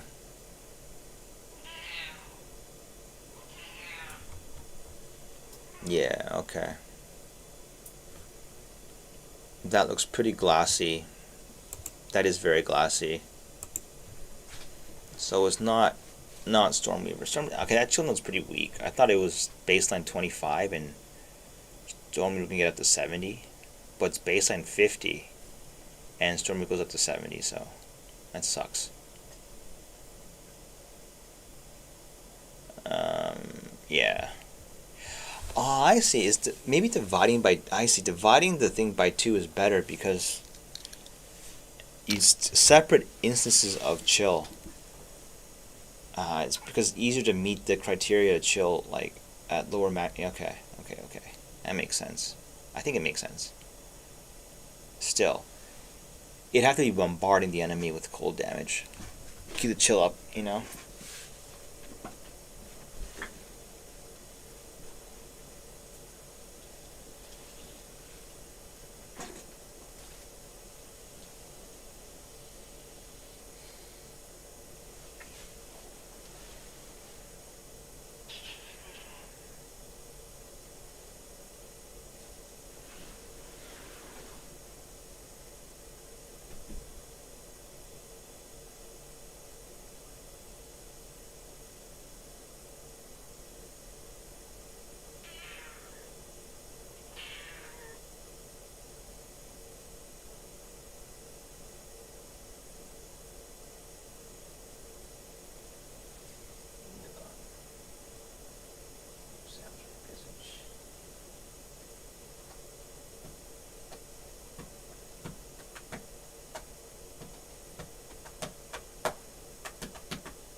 Help, please.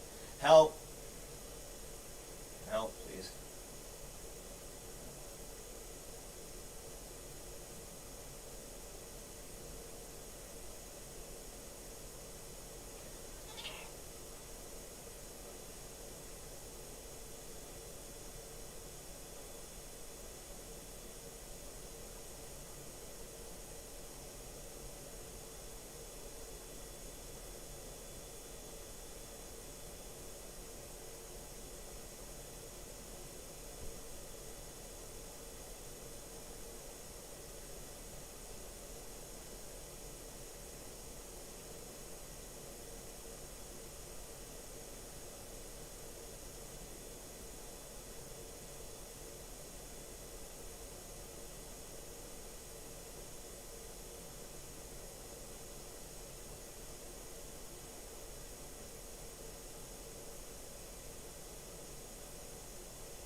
Oh, please.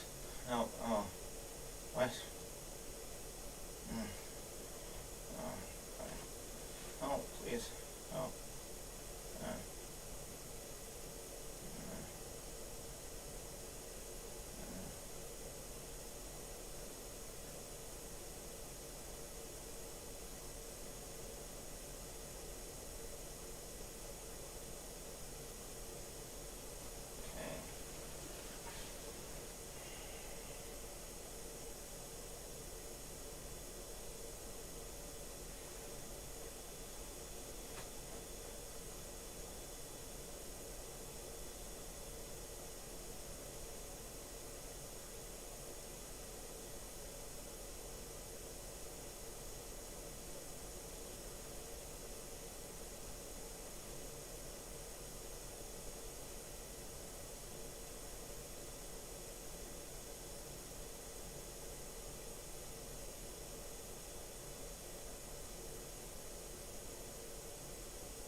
Okay.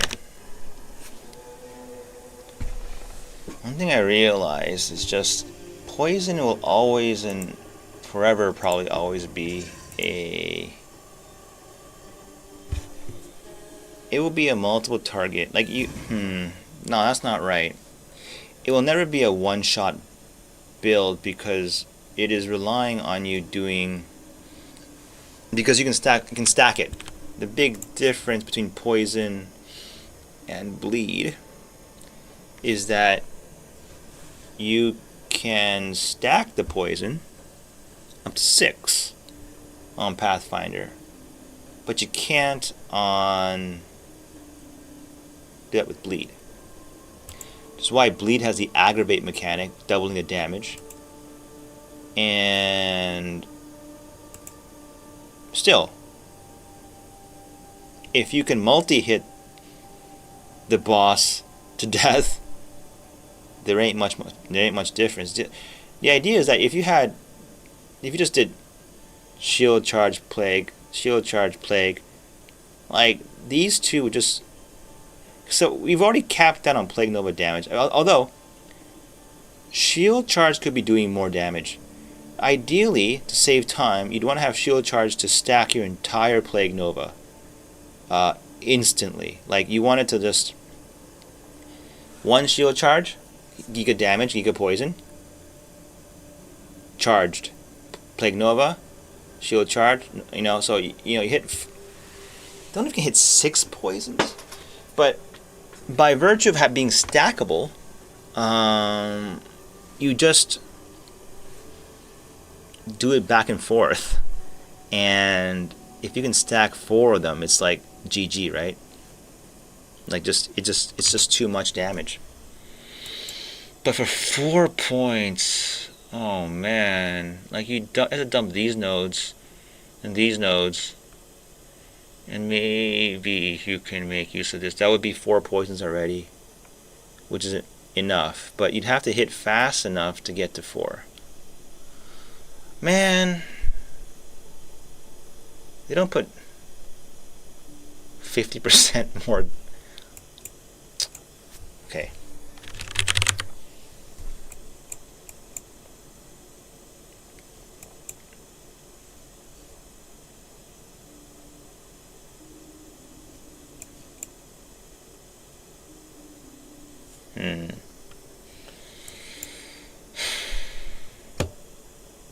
Okay, generic damage. No, I see why it's so good, because if you stack poison damage, it's kind of silly.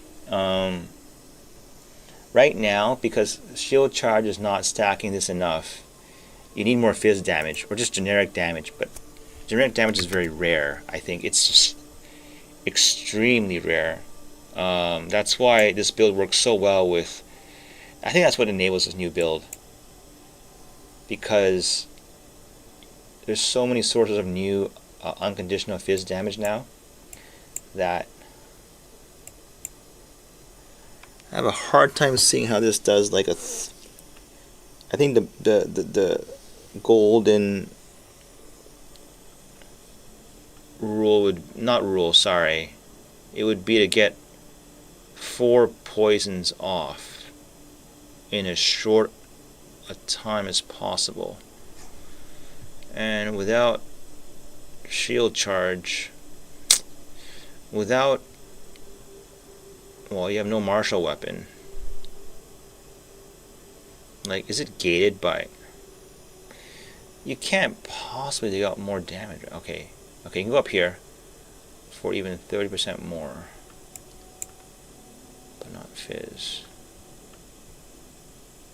Like, yeah, I see. At this point, maybe better. I gotta check my POB. What is the current magnitude of poison here?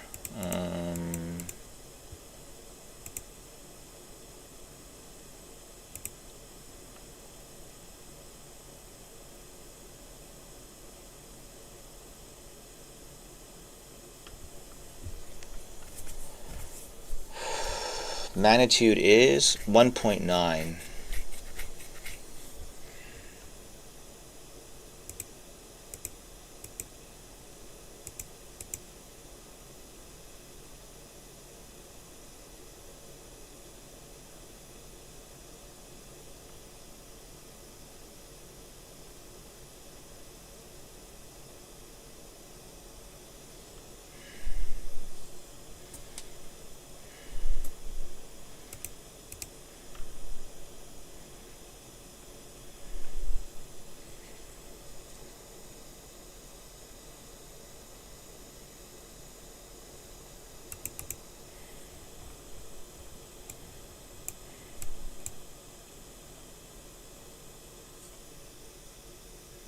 And it looks like poison is just another way to scale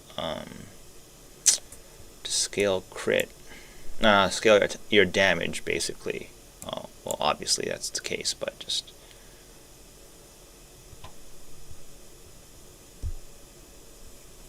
that's insane. According to POB, leeching toxins on its own, yeah.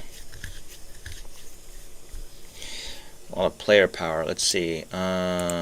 Combined DPS. Yeah. Very valuable tool here. And damage isn't everything. It's just, but it's a lot.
Is accuracy an issue? Oh man, really? Forget accuracy. That's such a lame stat. It's not even fun to play with. I mean,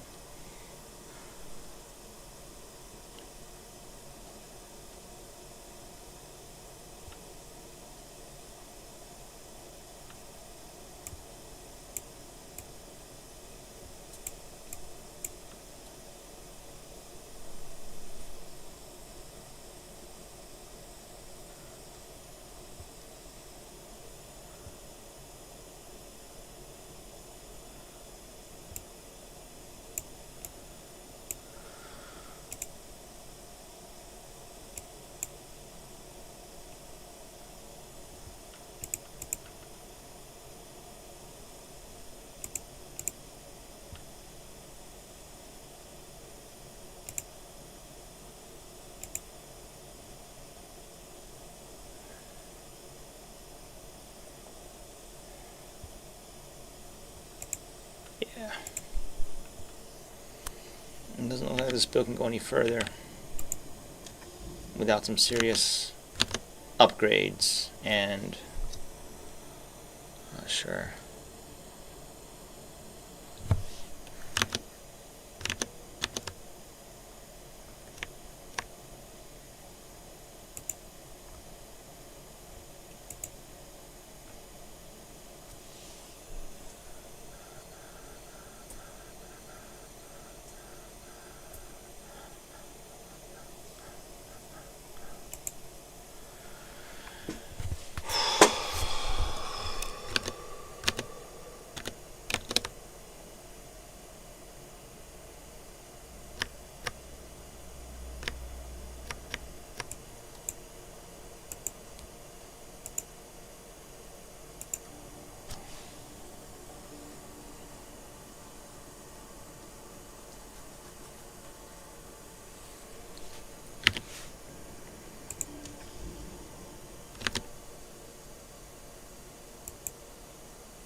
That looks right.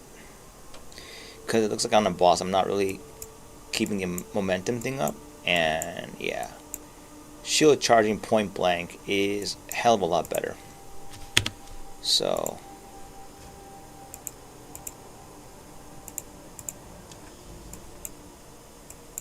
Let's try another one. Trying to lose on my EXP. Leveling up with this is really important. Yeah, got a lot of hidden grottos everywhere, huh? So I hate that map. I have to run it anyway, I think.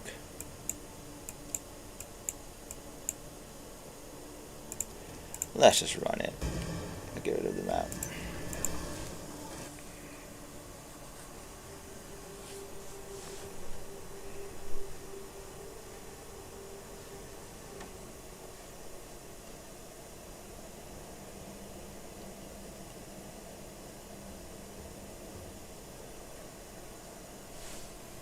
Is there a spell called Weather?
Oh boy, the boss was found really quick this time. Okay, okay. Coming in? Not coming in. Oh, they're coming in. They're coming in. They're coming in. Okay. This should be a one-shot. All these mobs. How can this not be a one-shot? Wake up, Bone Tyrant. Goodbye, Bone Tyrant. Yeah. Go back in your hole.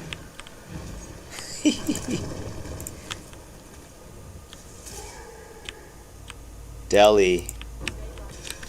Very good for this build. Those are just funny. Something comical about it. Boss appears, does a big roar, looks threatening, and then oops.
Coming in?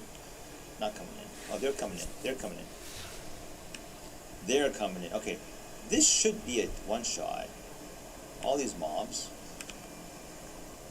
How can this not be a one-shot? Wake up, Bone Tyrant.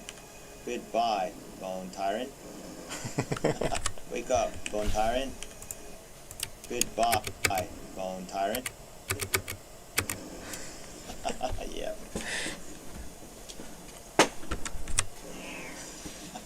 Yeah. Go back in your hole. Go back in your hole. Yeah. Goodbye. I'll be a one-shot. Wake up, Bone Tyrant. Goodbye, Bone Tyrant. Yeah. Tyrant. Goodbye, Bone Tyrant. Yeah. Go back in your hole. Go back in your hole. And this should be a one-shot. Coming in. This time. Okay. Coming in? Not coming in. Oh, they're coming in. They're coming in. They're coming in. Okay. This should be a one-shot. All these mobs. How can this not be a one-shot? Wake up, Bone Tyrant. Goodbye, Bone Tyrant. Yeah.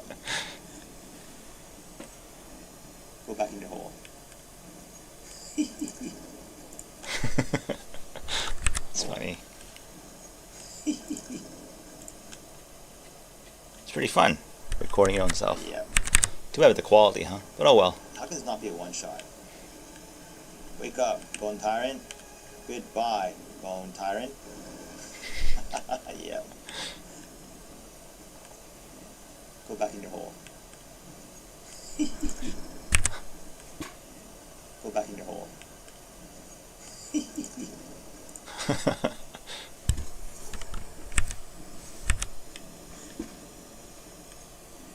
Go back in your hole.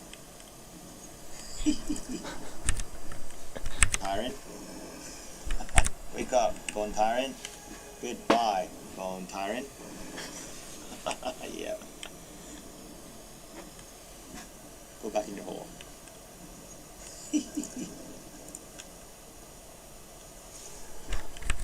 Yeah. Tyrant. Goodbye, Bone Tyrant. Yeah.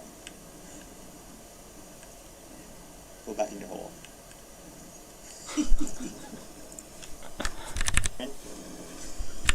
Wake up. How can this not be a one-shot? Wake up, Bone Tyrant. Goodbye, Bone Tyrant. Yeah. Go back in your hole. Go back in your hole. Wake up, Bone Tyrant. How can this not be a one-shot? Wake up, Bone Tyrant. Goodbye, Bone Tyrant. Yeah. Go back in your hole.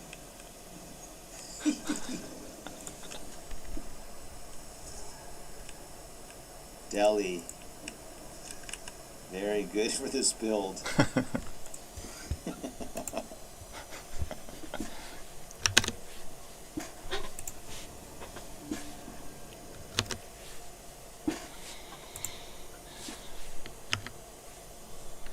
This was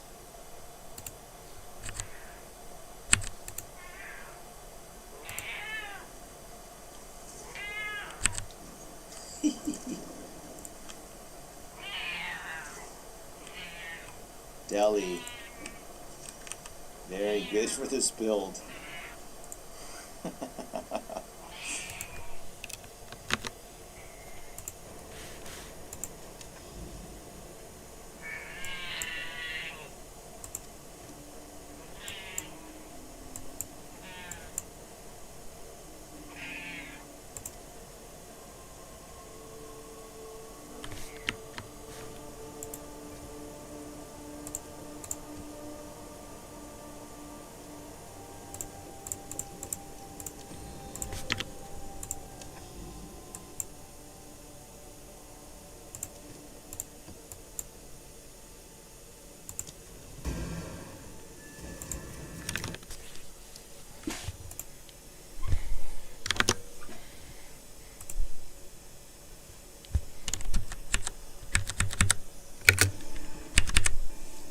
coming in. Okay, this should be a one-shot. All these mobs. How can this not be a one-shot? Wake up, Bone Tyrant. Goodbye, Bone Tyrant. Yeah. Go back in your hole.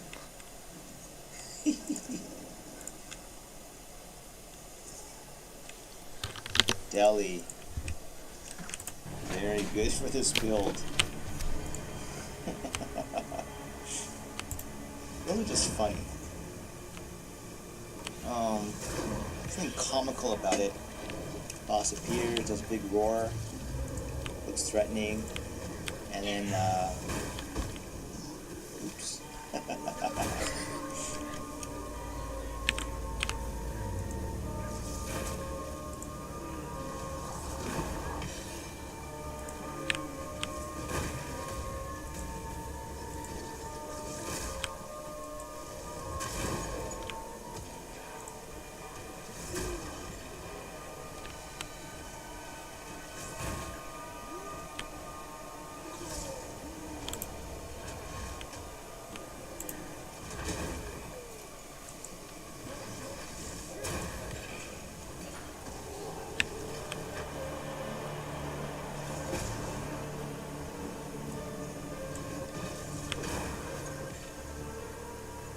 My god, those pops are gigantic.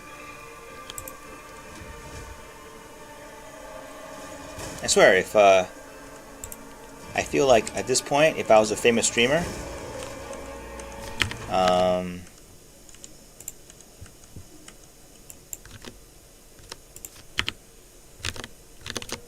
almost pause this kind of build would catch on from some popularity.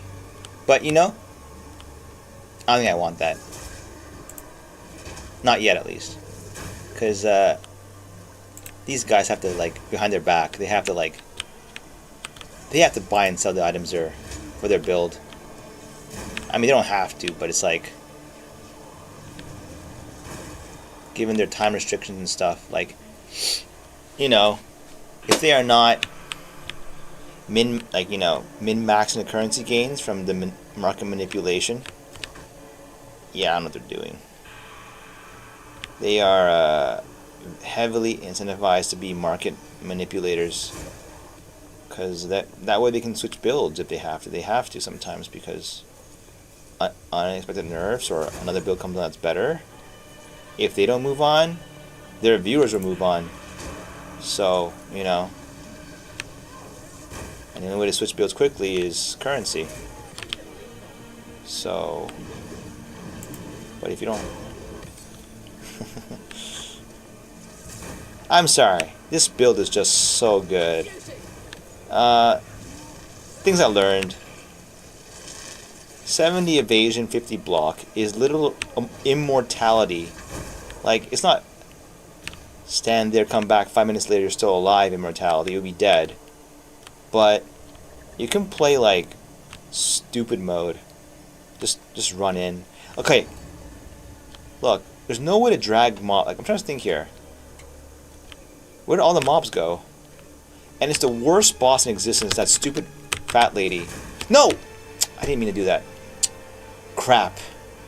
Wrong button. But what do they call it? Fat fingers?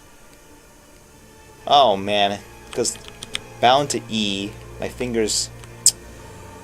Come on, give me some other mobs. This is the worst part. It's like that fat lady. I mean, I'm sure I could take her down. It's just, yeah, I don't want to lose my experience. Come on, do these follow? I got frozen. Do they follow? Please follow me. Or don't be casters that do stuff. Just follow me quickly. Yeah. You guys are fat. Oh god, wrong way. Oh, I'm cornered. Okay. Jesus. Oh, I'm being outplayed here by the environment. Because it's 5 FPS. Oh boy. And this is some kind of like heavy frame rate draining shit. For no loot.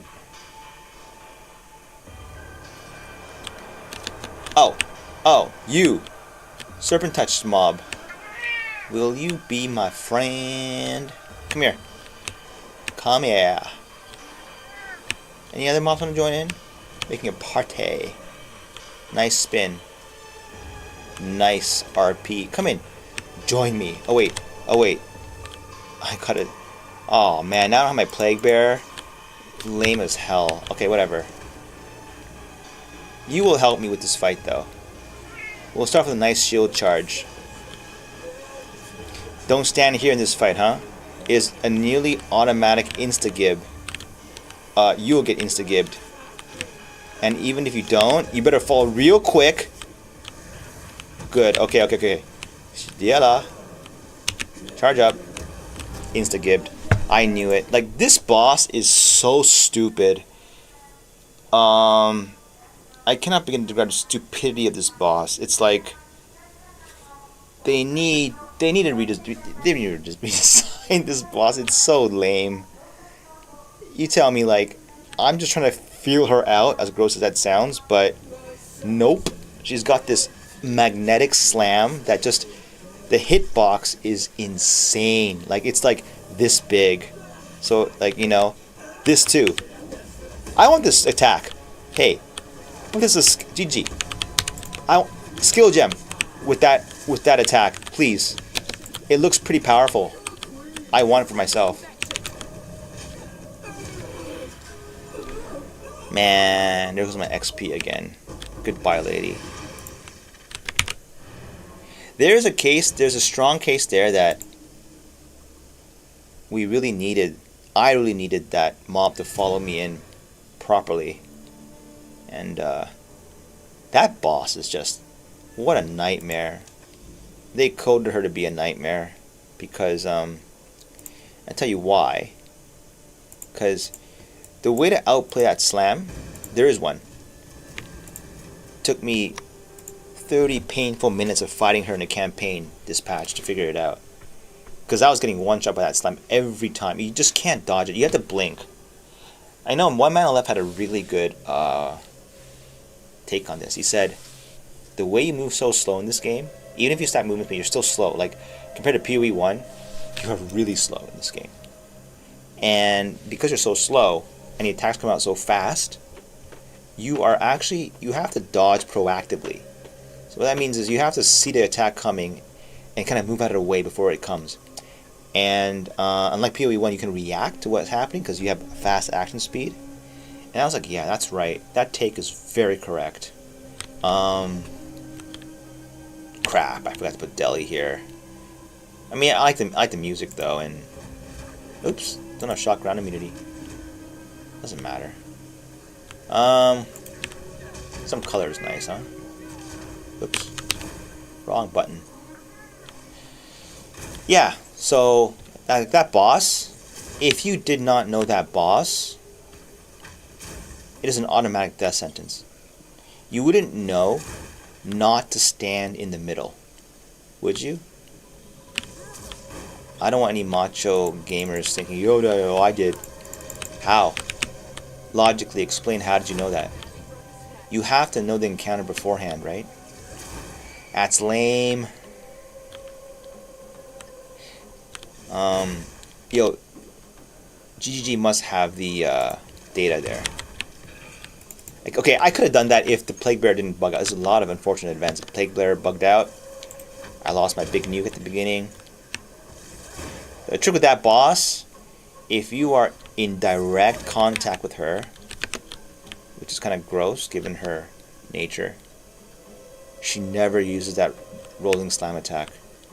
Why is rolling slam on the... There is that attack. It's called rolling slam, isn't it? It's a rolling slam attack.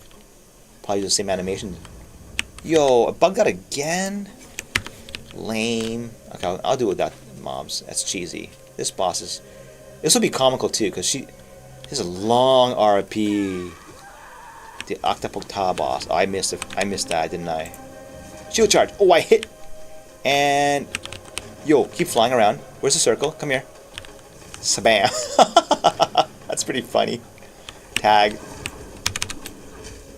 What? What? That is OP shit. She dodged. Why am I not hitting her? Holy crap. Has she got evasion or something? I am okay, I don't get... Ooh, no! EXP. Oh, come on. There, the delay on the shield charge killed me. This is a boss that Flicker Strike handles very handsomely, just tracks around this. But I missed the initial Infernal Cry. I'll not make this mistake again. But yeah, you know, a boss like this encourages very much like... You know, my mistake was I stayed away. I should just go point blank shield charge. I think there's also a miss on the shield charge too. The accuracy thing is real. POB is telling me even at close range. Ooh, I tagged you. And... oh, God, no. You're shitting me. Come on. Tagged. Okay, spin around. Oh my God, I see. It's very hard to hit her with all these obstructions. Hit. Holy! The evasion! It's gotta be evasion here that's doing this. I'm getting owned. Nice and calm. Crying out loud. What the hell? I'm going right through her. Are you seeing this? Incredible. That's a hit. I missed. I think it's got to be accuracy checks, huh?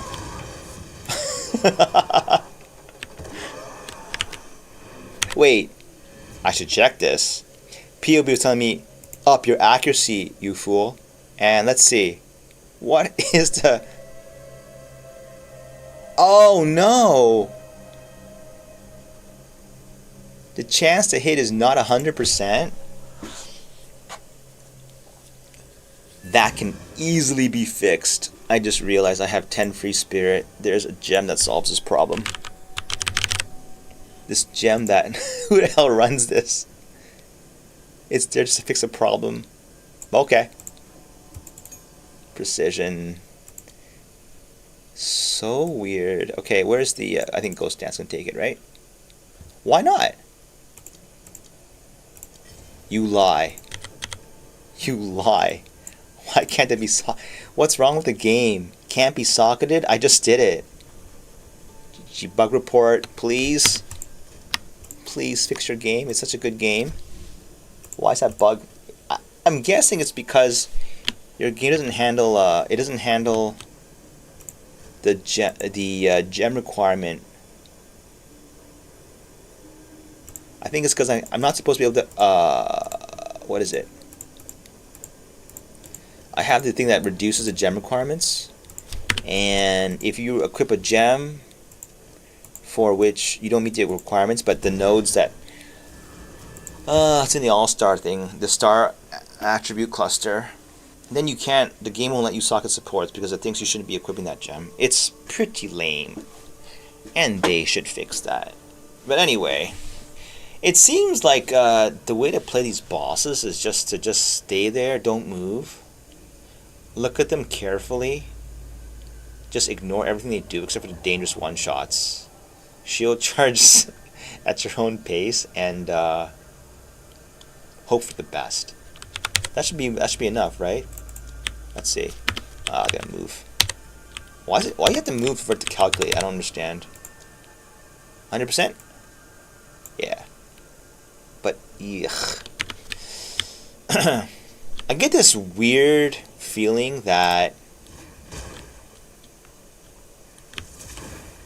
the checks for shield charge, like the, what do you call it? In your presence. I don't know why I think this way. But if you use shield charge from far away, I have this bad feeling that all your close range bonuses will not apply. This OP, these mobs that kind of like vanish in and out of thin air, like that, Shroud Walker, that is so much so I'll just ignore you. I'm not chasing you around. Leave it to the lightning spear bros to get you. I don't want to chase mobs like that around. It's so annoying. great. No XP. 2 unfortunate boss deaths. And only God knows how much. Well, no, I mean I can look that up, but I can't stack more life in. Well, I could. I need better rings, but because I'm using too many uniques, I think. But uniques are fun. The most boring build in my mind are those that have like too many rares. Oh god, no. What? Is there light? Crazy. Okay. Fun times. Okay. If I remember correctly, this boss has a lot of mobs in the boss room. You got a lot of buddies. But his buddies are gonna be the death of... Oh, no. Yo, again? This thing keeps... My god, I'm having so many bugs. Holy bug time. This game is riddled with bugs. Amazing. Okay, what? There we go. Okay, that's not hit the wall. One shot, please. Fly, and... Never gets old. Someone should make a montage of all these one-shots.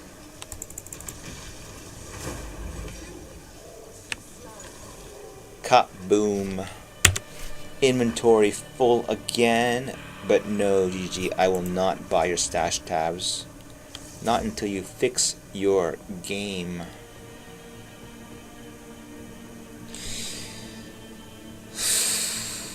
There is a case. No. I don't think so. Is Spears a prefix? I don't even know what to do with the prefix sometimes. I was thinking, is there a better amulet out there? No. I just want stats. Just want stats. Okay, I got 23 all attributes on this one. That's got to be a high roll, right? That's got to be a big high roll. And you need attributes for this build because you got to run Shield Charge at high level, Plaguebearer at high level, and why int? Actually, seriously, why int? Well, mana. But wait, no, really, why int?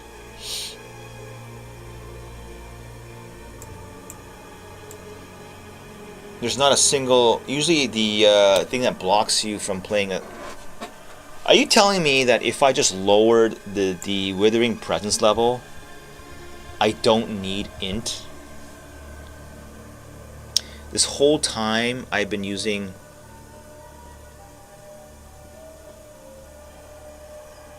What does POB say? It's getting blocked by Withering Presence. Wow. And Despair, of course, which hasn't really... You know, I haven't used this. Despair. It's like... not doing anything. I should, though. It's just... It's cursed ground, right? I don't know. They move out of it.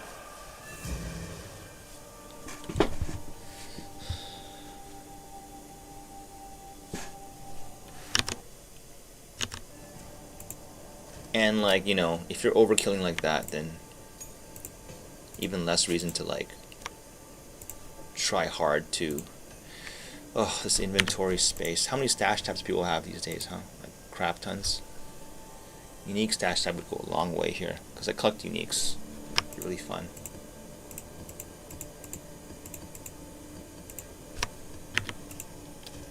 Generally, I don't like monkey brain stat stacking builds because it's not that fun. Is it trigger fire duration? Yeah.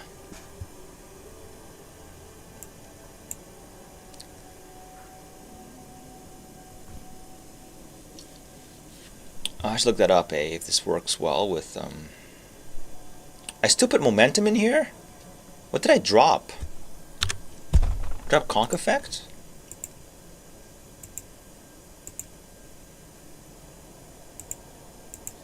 Oh, hell no. Momentum sucks. Kind of. Only because of the condition that is sometimes not met very, you lose all of it. It's like having no gem. Again, unconditional too strong. Unconditional is way too strong.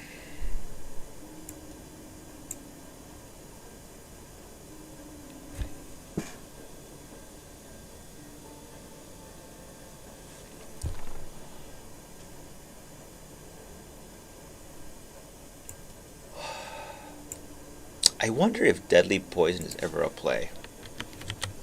It shows as a damage loss though. I'm not even sure if it includes poison damage though. Let's see. If we replace momentum with deadly poison, yeah, okay, I got that part. But let us see here.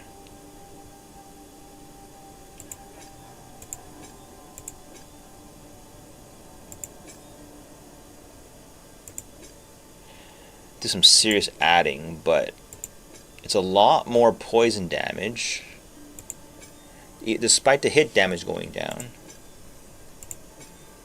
How much is the poison damage? From 4k to 54. So 54. So that's about... Wow, that's 30% more poison damage at the loss of the hit damage.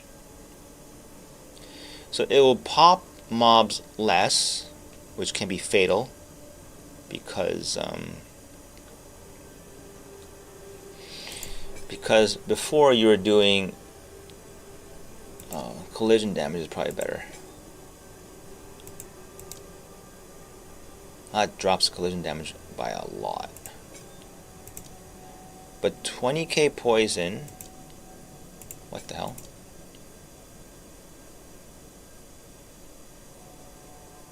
It looks like this is a bad... Wait, you know what? 20k poison is top end. Without... Poison damage is increased by 20 over 15. Oh, that's significant. 4 over 3. 33% more poison damage. So overall, it's a damage increase. Just more of it then shifts towards poison. You know...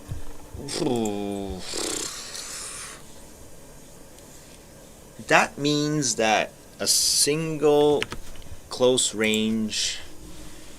Well, testing a boss that I screw up on and can't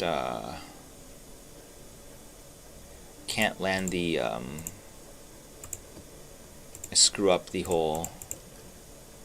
Waystones. No. This is the worst UI. Fubgun was right about this. What a pain in the ass. Delirium modding. This is... Ow. I would never do this normally. But if the poison damage is that significant, also... Yeah. I mean, it should charge the...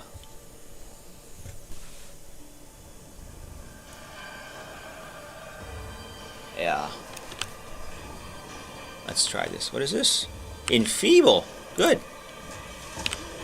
Yeah. That's pops for sure. It doesn't pop anymore, the shield charge. That's okay. Better to divide the task of charge and pop. I mean, we shall see. It still pops though. Enough mobs, it still pops. It's just... this is the FPS is like crazy. These shrines,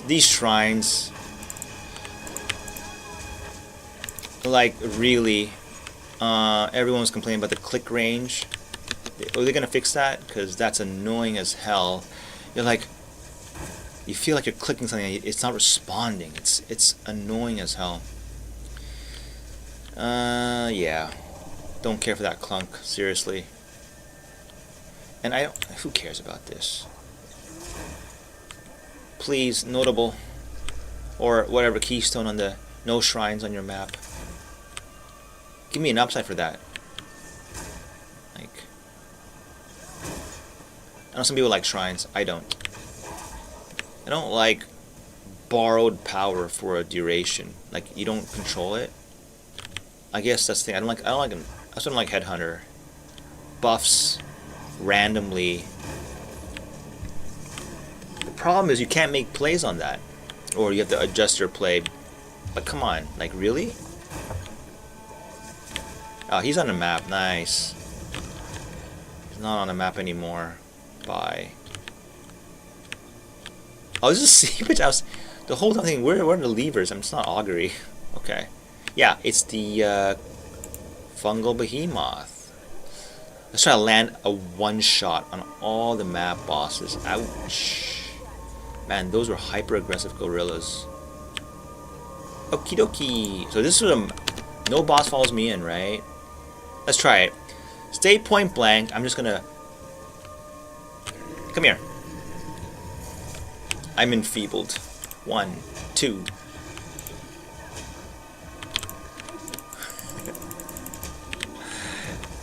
Not that great, actually. Oh boy, those are one shots right there. I got my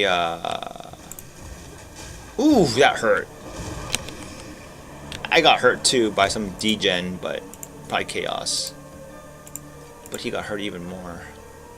Okay, not a one shot. You definitely need Infernal Cry. Oh boy. Oh boy, need Infernal Cry.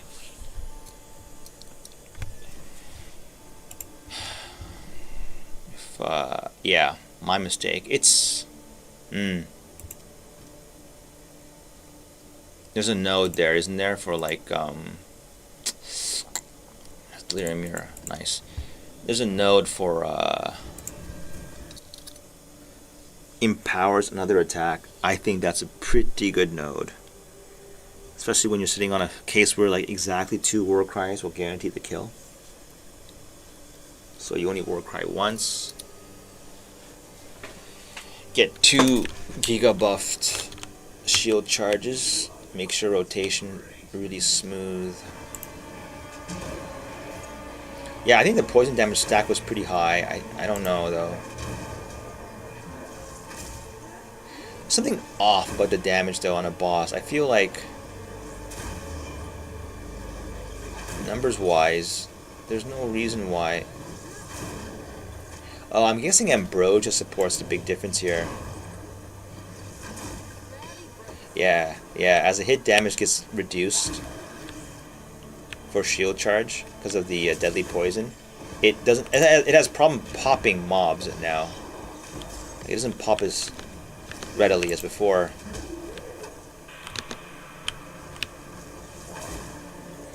But Plaguebearer does. Oof. Yep. Note to self. Remember, 70 evasion, 40 block. You're kind of immortal. Which means that any build out there that has like 83 evasion, they don't need to run a shield, right? And they are like kind of immortal in maps to attack damage. Especially if you have like evasion ES. So what happens is, even if you do get clipped here and there, it goes to your energy shield. And because you don't take you take so few hits overall, your ES has breathing room to recharge. So like, yeah, like evasion energy shield is such a strong combination, whereas armor energy shield is pointless. I don't know what... If you do armor energy shield, you must have a way to like kind of... Can you open that, please? Holy crap, the UI. Come on, man. Well, I think the frame rate has a huge impact on this. Like when the frame rate goes to hell, the input lag is very noticeable. Like you just you can't click anymore because you're probably the response time is gated by the frame rate now. 13 FPS, wonderful, wonderful.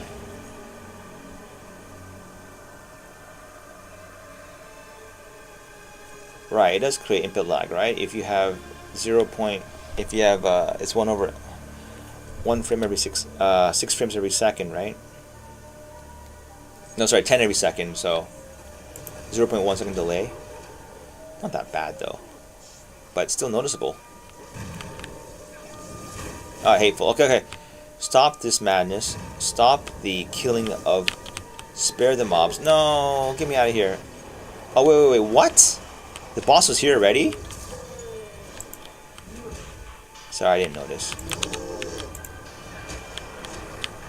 Flip you. I ruined that one. Well, wasn't one shot, but I screwed it up. Oh.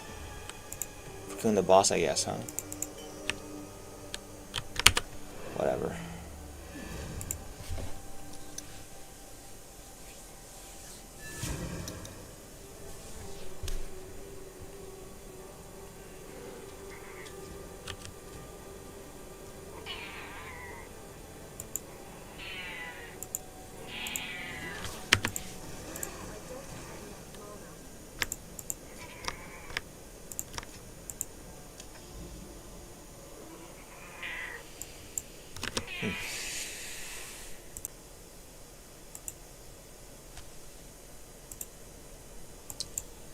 Yippity yap.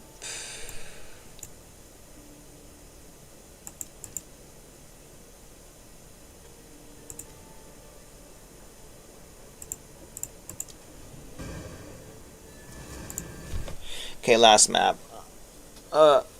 This is about it for me today for this game.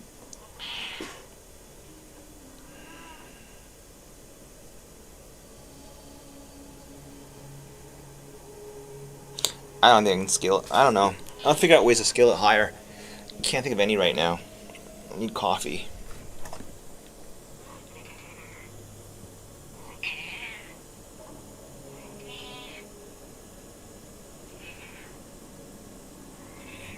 I know what you want, cutting, but no. I already fed you. And I ain't feeding you no more.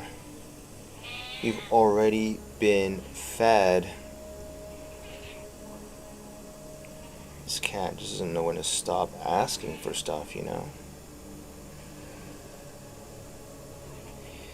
It's like they don't know when they're full or something like that.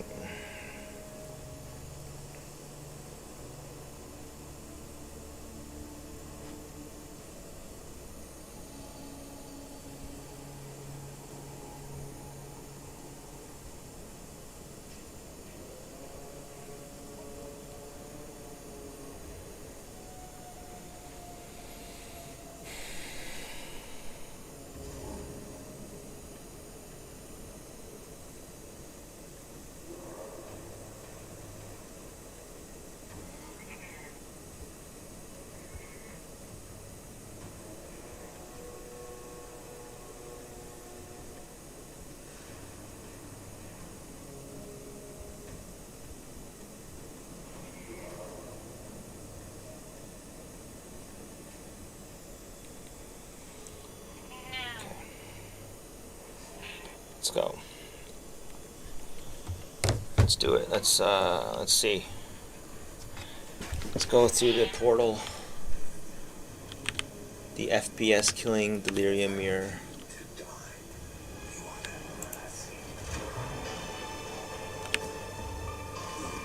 Feel like deadly poison is not a game changer at all. It's like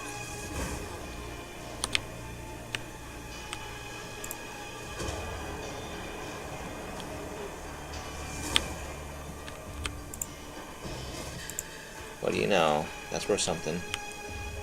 End game crafting for the end game blasters. Crap.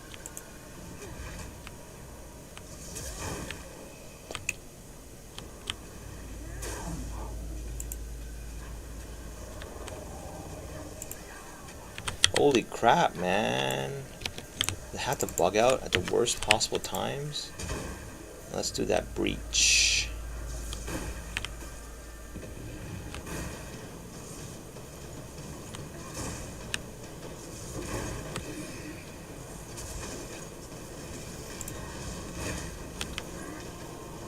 I think that breach density is fine. Do not need like gajillion mobs filling your screen. We just need the mobs to like drop more loot. Less meaningless mobs just blocking you everywhere. But anyway, like they haven't added some other like fun mechanics. Like breach was so boring in PoE 1. I don't even know, like, it's... You're kidding me. Chaos explosion. Yeah. Where's my chaos res? It's missing. That's where it is. Like, there's no... Was there a counterplay there? Just keep moving.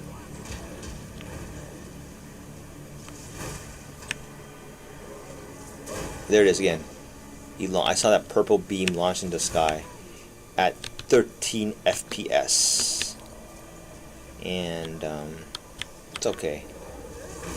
I've kind of given up. To get to the next level is impossible. I have to be focused on it. There's no randomly getting there like this. Which is okay. Man, that bugs out a lot.